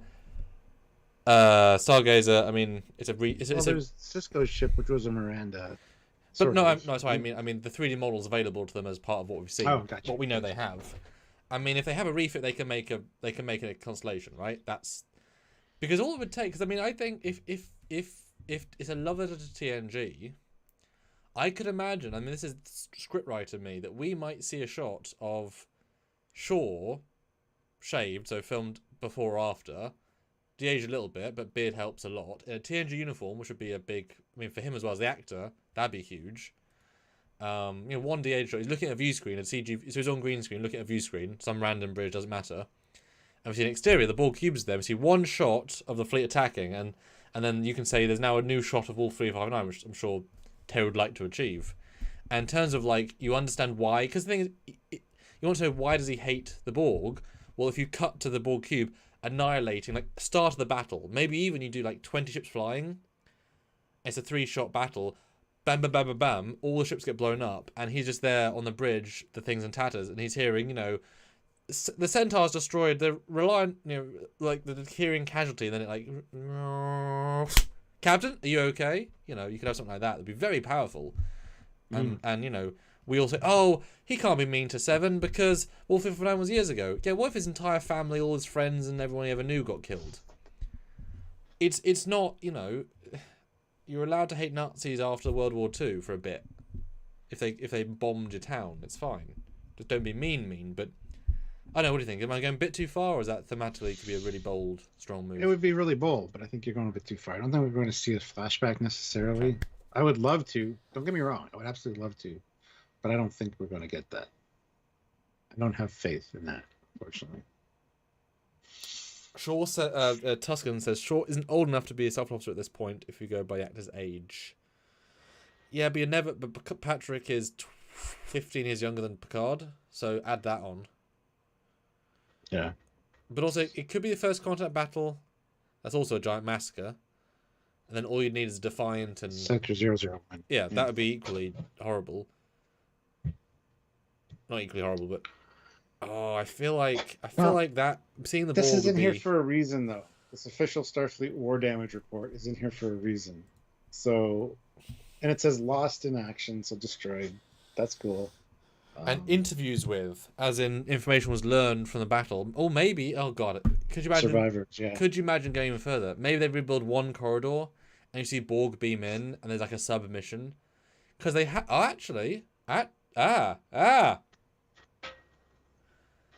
I say all this as if it's ridiculous, but they mentioned Best of Both Worlds and introduced a brand new computer virus that was never canon, that is come out of nowhere. And they mentioned it's nothing. It's this was never a thing once. What are you on about? So maybe that is going to be part of this. Maybe this ship was lost because of that computer virus. Maybe it sent all the ships in the battle. Maybe that's why the first wave of ships got destroyed. It virused everyone. Well, it's interesting because in the first episode we've already got the log, Picard's log from Best of Both Worlds. Yes, exactly. He's already referred to himself as Locutus already. Mm-hmm. Oh, my time as Locutus. As also the other guy did. No, the other guy didn't. He's a simulator, but yeah. Mm-hmm. Mm-hmm. Yeah. So there's already been quite a few Borg references already in the first episode. And explicitly Best of Both Worlds. Because if you say them enough organically, and they were good, when it appears, that feels like such a specific play. To have this here, yeah, that feels quite specific. Ooh. All right, let's move on. We got another shot of the Titan again. Underneath. With production designer Dave Blass. Good man. Please get hired again. That's all I can say. No, Now, is this meant to imply something that it fades from one plate to the other? Is this important that it shifts the other thing? Because it's not a separate plate; it's on top of. That's interesting. Yeah. Well, it looks like it's on a panel, like a level panel, and it's just a reflection above it of the actual MSD. Oh, I see. Oh, I see. Oh, yeah. I buy that. That's what it looks like, and it's just changing focus. Just now orange. Yeah. But actually, that doesn't make sense because the numbers are the right way. So if it was a reflection from up above, it would be the right reflection. Well, unless you're Picard season 1 and you show Locutus, but he's now flipped the reverse way because it's good for the audience, but Picard's seeing it reversed. I think it's just it's an artsy fade. I know. Yeah, I know. But there's so much deliberacy here. Is that a word? Deliberacy? Is that a word? Deliberacy. Probably. Probably. I know what you mean, so. Next up, we get the space stock. Yes. Space stock with some registry numbers flying around. Yes. And NCC 80107. Is that not the Titan? Yes, it is. No. Yes. Pretty sure it is. Yeah. Or maybe just like 2 off the Titan. It sounds... Yeah, the 801 is definitely Titan, but I don't know about the ending. I should know that. Damn it. Anyway. Many Googles. Many Googles. What's obviously fun about this is that this is the new space dock, but there's a Voyager, as an Intrepid and a Defiant, verbatim. They look perfect. 2 Constitution-looking ships. I don't think they're Titans. They could be. They're quite similar. I would probably say they're both Connies or...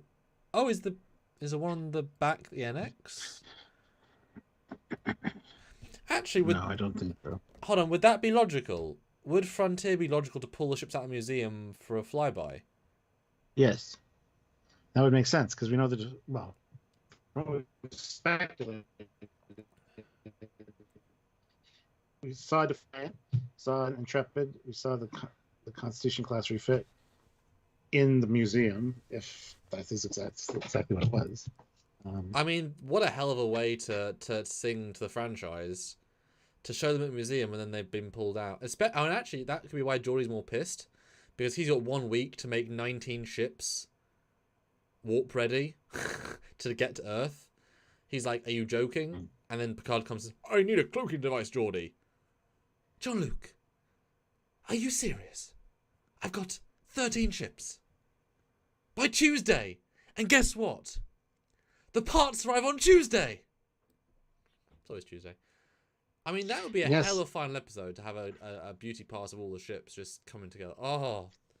And yes, Tuscan, we know that the Fleet Museum is actually in a different system. We figured that out. It's actually in the Aethan Prime, I think, or something like that. Oh my god, that would be so nice. Hold on, I gotta get to some super chats. One I missed a little while ago. Right, Chris Little, member for 3 months at the rank of ensign, says Memory Alpha.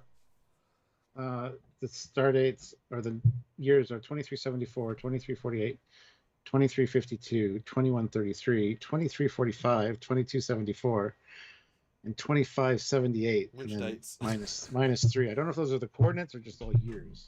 But he's sharing that. I think that was referencing the thing we were talking about earlier about Mr. Trent, really? Like Voyager's in that? What do you mean? That's alright, I couldn't see a Voyager trailer. What? What? Peter Lukaku, $5. Thank you. Well, my mom just told me that the Enterprise D is back for Picard Season 3, also confirmed by Trek Central. Okay. Cool. This season on. Why is this trailer hard to find? I know it's not like a full trailer, it's like a weird trailer, but I want to see this bloody... Like, I found it, I should have saved it when I haved it, because I keep finding it and losing it. Which annoys me. That's one of those things when you see it, you get it immediately. Don't put it off. Because you never know. All right, guys. 303 of you here. 262 likes. Hit that like button. Let's try to get close to 300 likes as we can. So if you haven't hit the like button, do it now. Keep the super chats coming. And make sure that everybody that's here is subscribed and then you click the notification bell icon. Because we have a lot of great content coming and a lot of lives like this. We get to hang out with you guys. Yeah. So having fun and you're enjoying yourself, please, I am. welcome aboard. Come on, Yes. get on. And Check out the join button.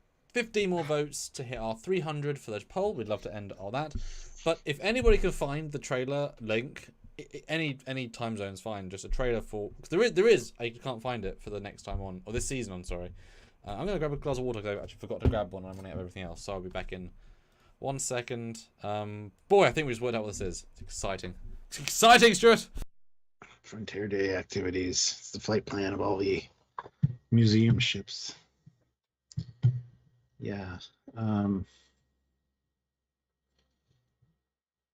Yeah, so anyway, guys, yes, make sure that you're subscribed and that you don't miss any of the content we have coming out. We got a lot of great stuff, as you guys know, if you've been here a while. If not, if you're new to us, just please hit the subscribe button and join us for the lives when you can.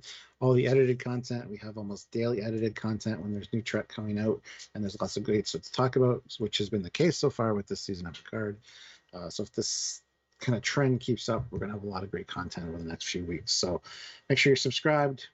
Consider joining the channel. There's a join button down there. You can join the Trekyards fleet, get a rank, get assigned to a ship, and have some really fun that way. So lots of ways to participate and hang out with us. So if you're able to, please do so. That'd be such a great end if it was. Yeah. And maybe also, because I know Terry said it feels like a movie, the last two. If you're having flybys of Voyager, and also, what if the Shrike appears in the final episode to attack Earth with such confidence in all of our hero ships from the last 40 years? At least the design styles. I mean, that's a movie. Yeah. You know, think like the Prodigy battle, but now like, NX, refit, NX, Excelsior, what the hell is going on here?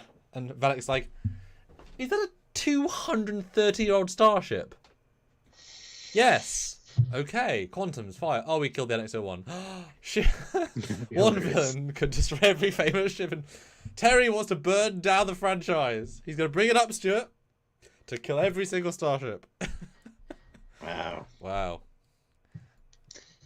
Well, moving on, we got some nice console shots and red alert klaxon going at the same time. Yes. What does it say? Passcode something.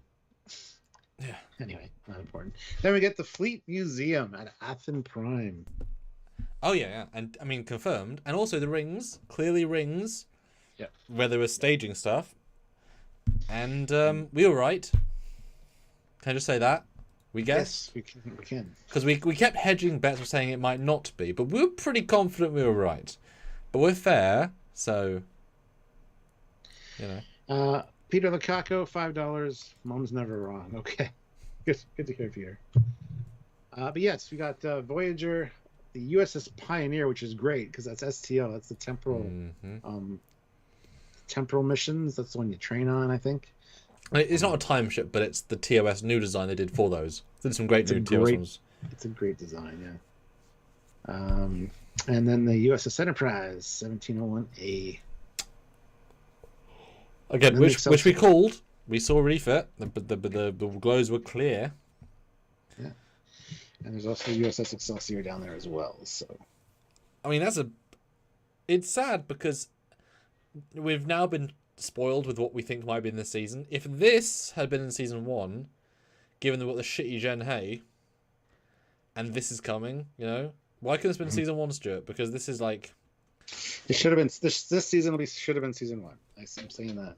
I'm saying that for a while. Peter Lukaku though throws in $50. So thank you so much. Oh, that's great. Shit, yeah, it's amazing. Thank you. We spent 3 days on a bridge that they built that was a replica of the Enterprise that we had during the series TNG, because we moved off of that ship as soon as we got into the features. When Marina crashed it, it was all over. Crowd laugh. Yes. Oh, this is what was confirmed. Is somebody saying this? Yes. What else? Okay. Wow. But yeah, so I mean, and what's nice, all these look nice because these would very likely be the 3D models they're using, because they're not wireframes. You can see on Voyager. You can see the window placements. That's obviously the Voyager model they're using. They've just made it blue. The refit's more polygony, but that's fine. And Andrew S. No, the Enterprise A did not get blown up. I mean, it might have. It got decommissioned at the end of Star Trek 6. It might have in between 6 and Generation, which take place 6 months later. So maybe Kirk found another bird of prey to fight. His 5th one or his 4th one. I mean, bird of prey is just plot. It was pulled out of mothballs in one of the William Shatner return novels. Yes, the super canon novels. I wonder if they use a Pioneer model from Stowe. I'm actually going to see it or not. I wonder why that one. Because there's a lot of ships. It's a cool design. And as you know, there are some new ships this season, which this one might be a precursor of one of them, design-wise. Maybe. You know what I'm talking about. Anyway, Wooga, $5. If they could go back and remaster the copy-paste fleet with all these new ships, would you be okay with that? Yes! He keeps yelling it before I can even answer, but yes is the answer. Yes. I said that every day after it came out. The Blu-ray. Fix it, Blu-ray. Fix it in the Blu-ray. Wow. Yeah. I think there's one thing they'll be fixing, but, you know. Why that one? Because Terry likes it. Yes, that's fine. Although, hey, we've said this many, many times, Stuart. Any TOS is good. Yeah. Because no, TOS is not Strange New Worlds. That is the current TOS, but the rest of the time it'll be TOS to TOS. So showing another TOS ship that looks like TOS, well, once again, TOS is important and canon. Because of course it is. It's sad it should be said. But it has to be. Oh, speaking of, is the poll at the votes? Yes! The big question, 50 minutes ago, I asked you all, is this new character called Jack Crusher a clone of Jack Crusher? Well, Stuart, I'm sorry, but it felt like everyone was on your side there, but 70% says no. I have no side. It was just an idea. I know, but everyone's going on about it. But no, I guess. For the most part, not. That's all right. I'm surprised. I thought you were going to get like 75 yourself. Interesting. All right, another poll. While he's coming out with a new poll, I want to tell you guys to hit that like button. We have 312 of you here and 286 likes. We're so close to 300 likes. And 300 likes during a live is fantastic. So please, if you can get us that 300 likes goal, that'd be amazing, guys. No new members during this live so far, but if you want to click that join button and think about joining the Trekyards fleet, you will see which ship you get assigned to in the fleet at the end of edited videos. We are thinking of maybe putting the videos for the ship, whatever, at the end of the lives, but we have to figure out a way to do that. We just don't have it set up that way currently. Yeah, at the end of edited content, you'll be able to see which ship you're serving on, who your captain is, and if you go for the captain perk down below, you can get assigned a ship. You'll automatically be captain of a ship in the fleet. Same with Admiral. And Federation Council, you got your name on all the plaques as well. And that also means with a new ship, that means you might then get moved to a new ship. So every new captain equals a new possible posting.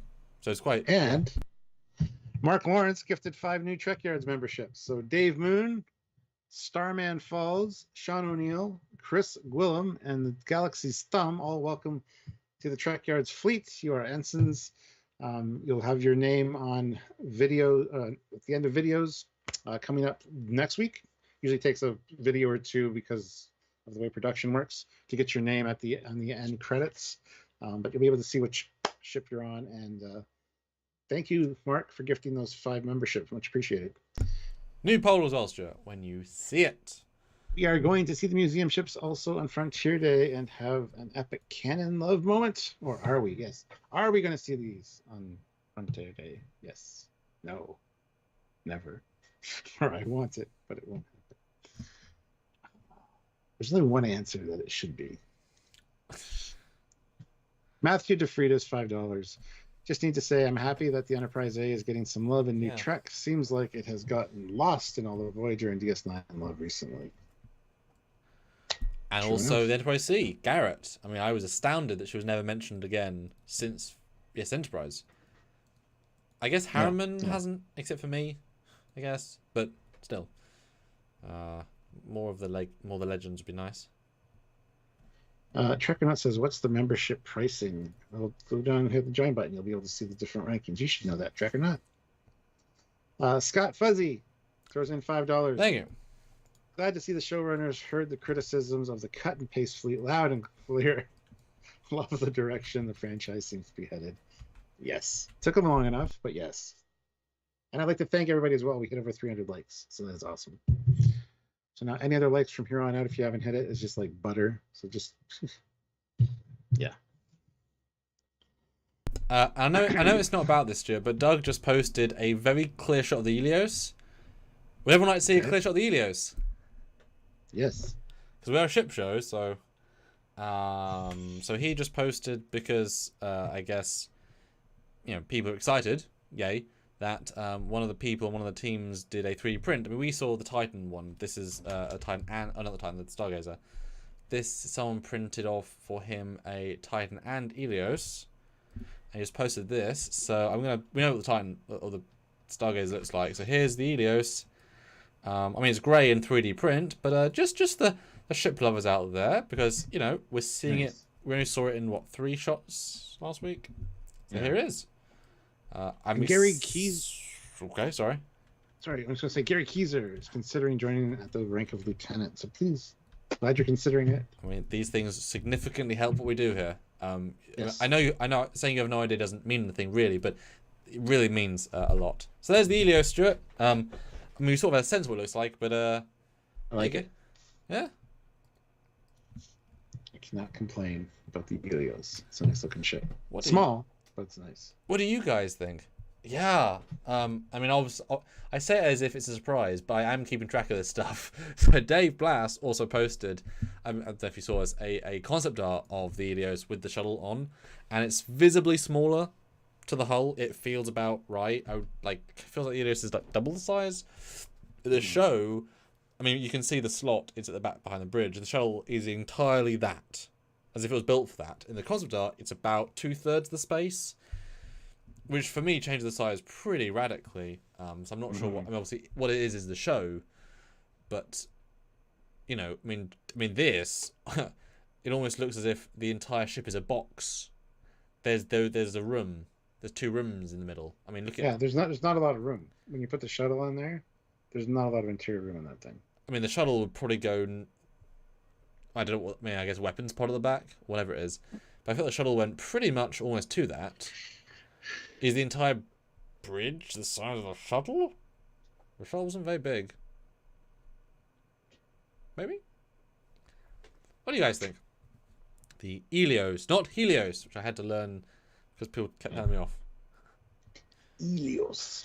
Trekyards, member for 2 months at the rank of ensign. That's good. Ensign. Previous LCARS Earth Government Foundation date 2113 first contacts. I already read that out for you, Blaze. That was for Stuart. Is Helios smaller than the Franklin? I would say super close. I wouldn't want to commit to knowing. I would. What would you say? Your gut? Close, size-wise and design-wise, yeah. Well, design-wise, I don't know which would be bigger.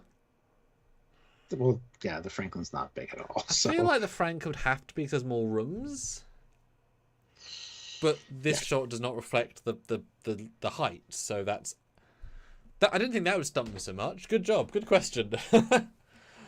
The Helios is not the same size as the Protostar. No. Protostar is much bigger. I mean, that bridge is giant. No, Protostar is way bigger than you think it is. Yeah. I do and know... not big at all. It's a weird dichotomy, that. Well, yeah, because the internal volume is actually tiny, but the length is big because of the way it's set up. Yeah. Way bigger. I would probably say double the length. No, it must. God, these are fun questions, aren't they? But no, because the shuttle that Riker and Picard are on is significantly bigger than the pod that the kids use. Must be. Yeah, that's a single person craft. That's a double person craft, so at least the shuttle bay is twice as big. And that fits. Yeah. Okay, Erevis. Yes, you know the size, aren't you? Fancy. Oh, Frank. Okay. See. God, that was quick. See, I was right by 20 meters. That's pretty close. Ah. Ah. There you go. Sorry, I got me excited. That's all. Numbers, like numbers. Devereaux bought it. Just Devo. It's not Devereaux. There's no R. I say Devereaux. He's a Deveron system. I'll call him Deveron. Maybe Crusher bought it. You know, Scott bought a boat. She bought a space boat. Anyway, that was the Helios. Brought to you by Doug Drexler. Thanks, Doug. Okay. Yeah. Main bus. Huh. What's the main bus? What? Main bus A active. Main bus 2 B standby. Main what? Oh, inventors. EPS flow. Inverters. Main inverters are on. The EPS flow is nominal. That just means things. Yeah. Don't know if that's the next one has the transmission encrypted with the passcode. This is for the Myriad codec. And Picard 417 Alpha Tango. You've already seen happen. Oh, okay. The next one's interesting, though. Ooh. Starfleet Officer Performance Evaluation. Reporting Officer Captain Liam Shaw, USS Titan. Name and rank Commander redacted. So is this Captain Liam Shaw's performance evaluation of Commander Hansen? And it's redacted because it's Commander 7 of 9 now? Because she'll demand that he change that at some point. Because the reporting officer is Captain Liam Shaw. And it does say confidential. We don't get much more of it, unfortunately. But we get this little... Well, I would assume that would be the last second officer. Something bad happened. Maybe. I think based on... I mean, the dates are all a bit confusing, but Shaw's been in charge of a Titan for 5 years. So he would... I mean, Annika wasn't in Starfleet a year ago. So there was obviously second command last year. Why did he get a new command officer? Maybe that person died, got hurt. I mean, that'd have to make sense. He didn't go without a second command. Yeah. On our display, it's kind of cut off too. I don't know if you can shrink it down. Or something. Oh yeah. Sorry.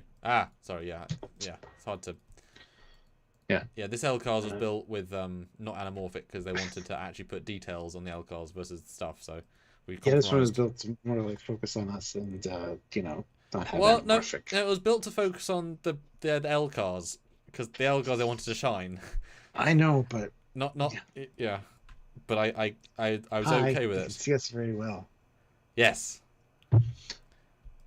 Our normal LCARS we're a little bit smaller just so we can show off more of the pictures, but we were not going to second guess our phenomenal LCARS person. They said this, we said yes.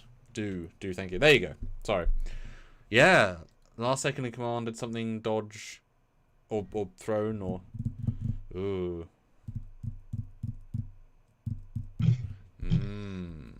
Yep. And then the next one is interesting because weapons found on site. This is after the quantum tunneling tech was used on the recruitment center. I guarantee you. Weapons found on site. Disengage investigation. And it says at the top, do not seek blame. Do not angry. I don't know. Do not something. Well, yeah. I mean, do not seek anger would be a Worf thing to say in the weird broken English. A little bit. So I guess this could be handler. I mean, it's the wrong text. It's the wrong color. They were going blue. Well, no, because the Serena had the older style. But they were talking on the specific. Oh yeah. Yeah, that was quite a thing.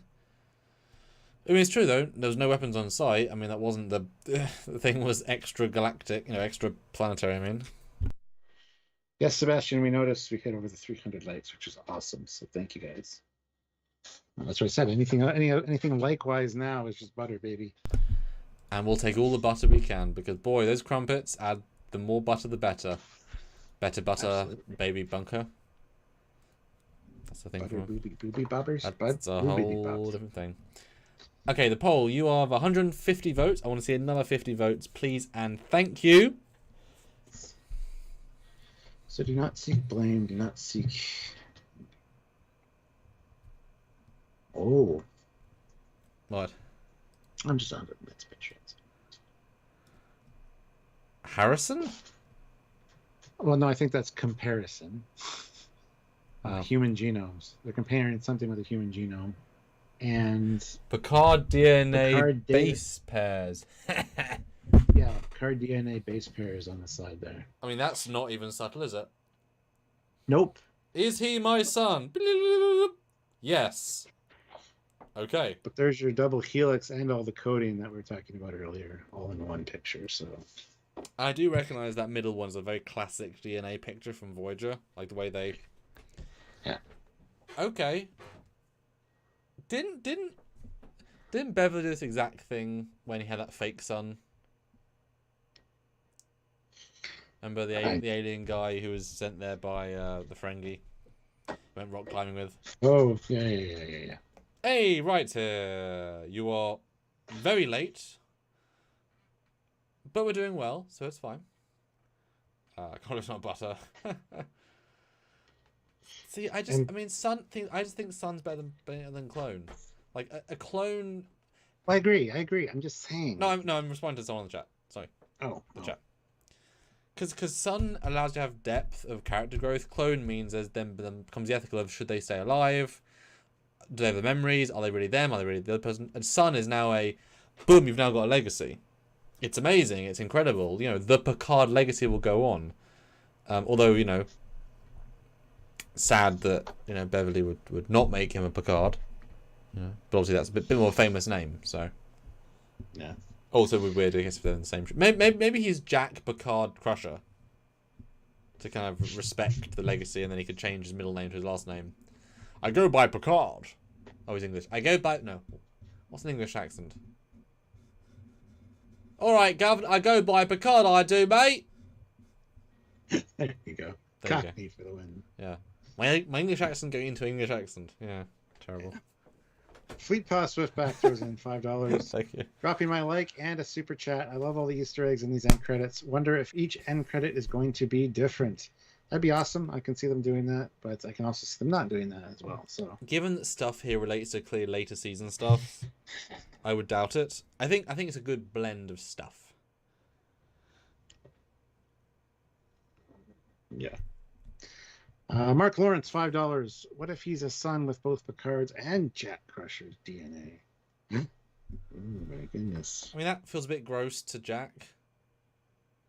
I mean, using his DNA without his consent, and then Picard doesn't get a real son. I mean, bit unnecessary, isn't it? Really. And stop George. Why would Crusher not be in touch for 20 years with everyone? And that's the story of Star Trek Picard Season 3. It's a good question. That's why it's such a big question. Yeah, that's the important question. And the whole tell Starfleet, I'm sure could... Tell if she is anyone. If she was doing genetic testing, that could be why. So... And as I said in our other review, if she's doing augment, you know, how do I make my son who's dying of whatever the Picard disease was, augments, and boom, now it's then, you know, he's augment, and augments are illegal, etc., etc.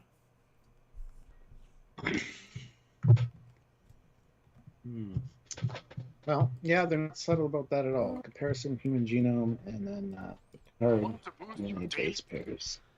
I mean, they're kind of relying on you not to actually analyze it too much. Well, no, they're not. Not at this point. They know people fuse framings and analyze the shit out of them. Yeah. I mean, I bet you any money the DNA information there is also correct. Like, if you need somebody that was a geneticist, they could like decode that for you. Anyway, if there's a geneticist out there watching this, let us know. But yeah, going to the next one. This one I think is just the quantum tunneling tech, the weapon technology. Predicted function is bad. So. Bad times. Yeah, it's bad. Okay. Well, that's what you said, and that was a good point the other day. How big can it get? It's not what it can do. It's how big can it get? Can it suck up a planet? Can it take a moon out of an Oh. orbit and crash it into a planet? Damn, that'd be just devastating. Yeah, not much else to say about that one, unfortunately. Well, no, but it implies to me that they will maybe deal with it in the nebula. That'll be a part of it. Oh, remember there's an explosion shot with a blue wave. Maybe they do a tear. They fire this kind of like the sonar isostatic weapon, like that sort of vibe linked to that movie. They fire a thing. They say peace out, mother effers. Maybe the we know the ship gets damaged. Maybe they be on board because we see her on the ship at some point with her goons. Maybe they grab Crusher, who they're after, and then they bomb the nebula with the this weapon thingy, and then they take it out because of the blue thing, and then they have to rescue the sun. There's a lot to follow. Do you want me to say it again? Blue things. Yeah. I'll say it again. Yes, please do. Because I think it's quite important. So we know that Vadik does get aboard a ship that looks like a Titan. It'll be the Titan. So maybe she gets aboard in the next episode, grabs the new Crusher, Jack Crusher, who she's after, not Bev, but Jack, and then they fire this new weapon, the orange one, causing a hull tear, and the Titan is meant to be killed, but instead does the explosion thingy, makes a blue wave thingy, and lives. And I have to go rescue Jack. Are you talking about Vatic getting on the Titan? Did you mean getting on the Helios? No, the Titan, because we see her in the corridor at one point with the guards. She's like, yeah, but that looks like the Helios corridor. No, it's Titan. There's two. There's, okay. I mean, there is no Helios corridor except the little thingy thing. There's definitely a Titan corridor. Well, that we've seen yet. There could be. Well, and it does look like the one that all the storage containers are in that Bev was shooting at them in. But they're not going to use the Titan corridor for also the Helios. It's a giant corridor that the Helios is meant to be old. Believe me, I don't think she's going to get on. I don't think she's going to get on the Titan. Okay. Well, I feel like she's the sort of lady who'd go herself. It's also dark. It's also really dark, I just know. like the Helios was. So I have a feeling it's the Helios. But it's because they're out of power, though. I assume they nullify the ship. Because we know the Helios crashes. Maybe it crashes in, causes a power outage for some reason. I don't know. I have a feeling because I that would be interesting. You know, really jumpstart it. Like, and then Bev Crusher would be like, you know, we weren't doing great until you showed up, but I had my son. Picard, you come here, and next day, I call you. You bring her to us. She steals my son. Well, I'm screwed.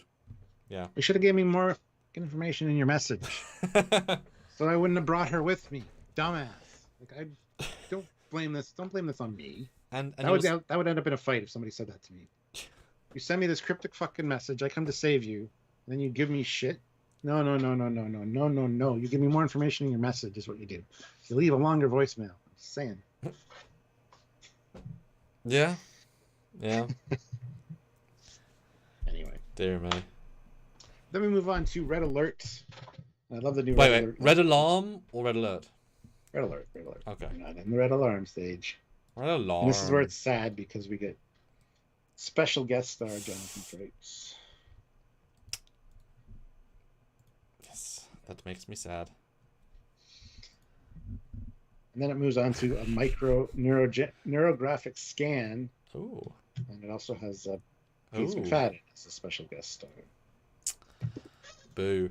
Now, that might have been in their contract, as in they wanted to be called special guest stars to make them sound specialer. I think it's their managers make those deals and all well, that. It's probably they might get paid different from the Actors Guild or something if you're a special guest star or something. That is also true. Probably a contract thing. Yeah, or maybe there might actually, this is probably the reason actually. Maybe it's because everything's union based in LA. Maybe if they were called season regulars, they'd have to be charged this much, but they all want to do it for a certain budget, just to make the show happen. As I said, if we're special guest stars, we can take this cut and no shade, but to get you all in it. That'd probably make sense as well, actually. Mm-hmm. Because I'd imagine it's not just season regular, but it's the idea that season regular from a 50-year career, you know, I know that some people want to do projects, but they're not allowed to because the union's rules make it too difficult to achieve, and so people sometimes just can't do things they want to do. I almost had an actor once from a thing, being very non-specific, and they wanted to, they were in, but we had to work out union stuff, and they said, well, you have to join the union to hire this actor. I'm like, but I'm not hiring them. They're like, well, you are. I'm like, I'm not paying them. You're still hiring them. Am I? Apparently so. Otherwise I'll get in trouble. Well, as the actor, I told the union guys to go fuck themselves. I'll do what I want. Thanks. And then you leave the union, you can't get hired on union gigs, and you lose your No, career. no. I just wouldn't tell them about it. I just could. What the heck am I gonna do? They take a I guess union it's- card and you can't work in LA anymore on a union That's gig. just They lose all work that's union. That's stupid. That's why. But it's protection because they don't want you working for free because that's a bad thing for your career and for just living. I mean, it's fine. It's just there should be a. I mean, there are ways you can do stuff, but there are definitely things and bobs. Mhm. Sorry, just for interest's sake, that's maybe why special guest stars a thing. That's But all right. do you think this is Beverly's brain that she's hurt by maybe her exposure on the ship over the last 20 years? Maybe she's injured. What's happened to her? Or is Jack dying? Maybe his brain's decomposing. Maybe he's got rheumatic syndrome, just like Picard did. See? Yeah. Before he got his golem body. Hmm. I don't know. Or maybe it's Picard's golem body dying. There you go. Hmm. There you Or it's Riker, like I said earlier. go. Yeah. Oh, interesting. So this last one, It's Cyborg says biting your nails is not healthy. Yeah, well, I've been doing it my whole life, so me too. suck it up. Now, this is a very, very detailed LCARS, but clearly they've just zoomed in for the other ones, which makes a lot of sense. So they basically built one big digital panel. I love how they clearly aren't being shy on, here's the Titan design, Picard over it. We love a Picard. Well, before it gets fuzzy though, on the Mhm. right-hand side, Mm-hmm. it says do not seek. Yeah. Weapon found, disengage, Investigation. investigation, repeat, disengage, access denied. Yes. And there's the comparison of the human genome. And most right of them are there the that we same just we've saw. seen earlier, yeah. But the one at the bottom right, or the middle bottom right, is new. It's kind of Borg-looking symbols. Yeah. I think it's the same symbols, same style as the first one we looked at with the ship. Disagree. Now, Well, what? go look at the round. Go look at the round things on the first one. It's the same kind of computer design language. Pretty sure. So it's like half circles and. It's the way they're kind of clumped together with the circles. Well, I'm wondering though, because all this stuff is intentional. What is this ship or station in that bottom LCARS that I'm zooming in on? Because that is too far.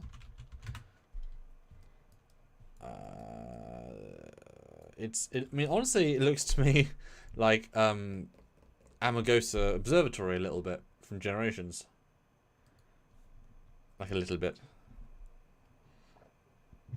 Boy, we go in detail here, don't we, guys? This is why you're here. For our detailed analysis and thoughts.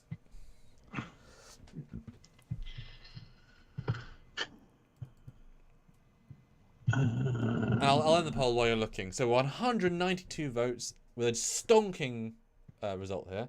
Are we going to see the museum ships also in Frontier Day as an epic kind of love moment? 81% say yes. 17% say I want it, but it won't happen. And only 2% say nope. Okay. Very nice. Alright, last poll coming, guys. Final super chat time, so throw in and let us know what you think. Mark Lawrence, $5. I want to see a clump ship in the ship museum. It would make sense being there.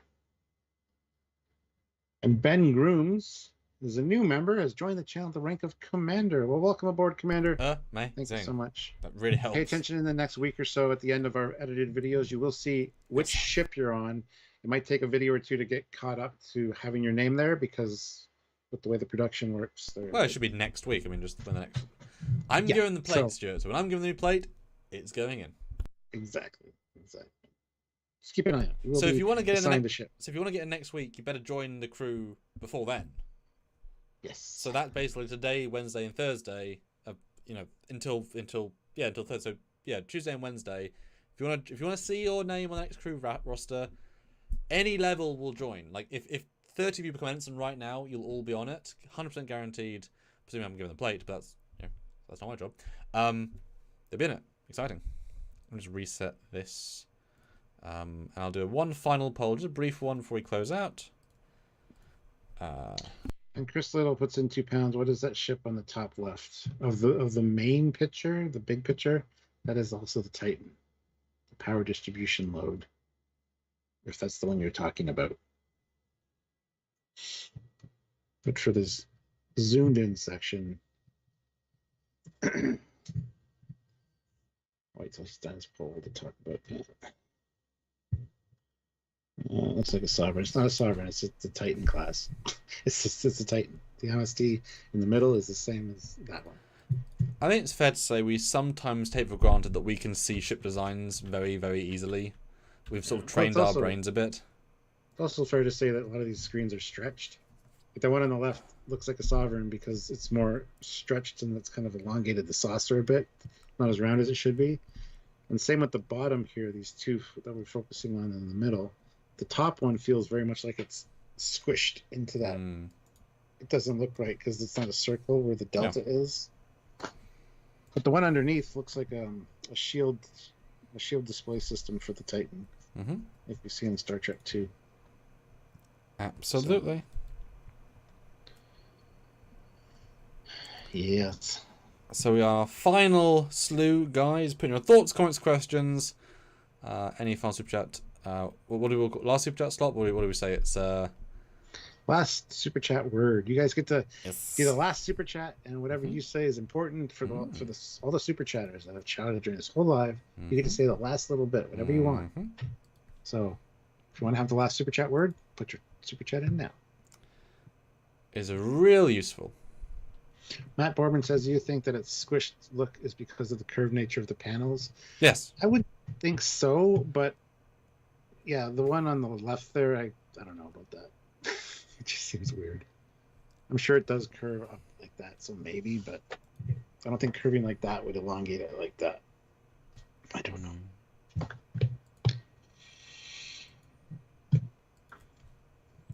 Anyway, cool credits, and I'm looking forward to seeing if they change, first of all, and I will watch these probably almost every time.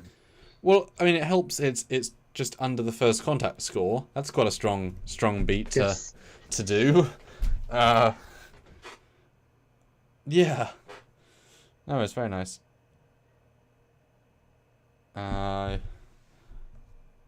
Everybody keeps asking about the conspiracy parasites. I don't know. I mean, I can see them doing that. That's a whole different live, Stuart. I know. That's a big old discussion. There's many things now coming to the forefront about that. So. Well, Matt Boardman looks like he's going for the last super chat word, $5. He says, "I'm really hoping that at the end of the season, we'll be able to look back at these credits and clearly see what all the Easter eggs meant." Yeah. I mean, for past seasons of Picard, there are hints in the opening, which you definitely can figure out now that you've seen the season. So I'm sure we will see them all. Yeah. Yes. Yes, indeed.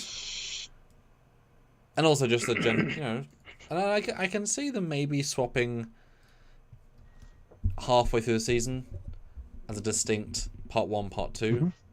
I believe somebody said somewhere that they're kind of filmed in twos, which we know directorially did that for season 2 as well. So this might be the two-parter in a sense of the Butch and Sundance of Riker and Picard. And then I would then assume logically then, actually, yeah, I'll say, yeah, probably first 2 are going to be Riker and Picard duo. 3 and 4 are going to be the Geordie stuff.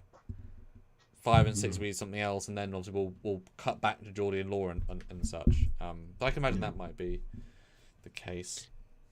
And Optimus Canner, yes, we did an episode on the Voyager B 2 days ago, Saturday's did you guys video. Pick it up? Oh, did you pick up? Yes. Our videos got like 12,000 views. It's great. I do dates. I do comparison renders. It's great. Voyager B, y'all. Yep. Go check it out, guys. Make sure you're subscribed and click the notification bell icon so you don't miss that kind of stuff. Because that's what we do here. Yeah, and I mean, 30 more bucks would round us up to a tremendous number. That's obviously up to you guys. Just saying. We can see the numbers. But 278, beautiful. And of course, the poll I said, guys, so vote if you can. We'd love to have your brief thoughts. I said, are you guys going to join us on Trekyards for our next week's Friday review live, 4 p.m. GMT, 9 p.m. Eastern? Wrong way around. I meant the other way around, guys. But you know, it's always the same time. Which is funny, I did it right the first time. I swapped after. Anyway, yeah. The normal time that we do these, because, yeah. Sci-Fi News has the extended... okay. Is that the one we're looking for that we can't find? Oh, that's the thing. Well, you haven't gotten to the Voyager B one yet, All Drive. We'll go watch it after this. Yeah. It's a good video. There we go. And that is not a very... That's in a good resolution as well. Where did that one come from? That's the clearest I've seen it. Good job. Excellent. See, we count on you guys for this kind of stuff sometimes. Excellent. Because that will be tomorrow's live. So join at the same time for an equally epic... Oh, they even upscaled it to 4K. That's why it's so crisp. Yes. That's funny.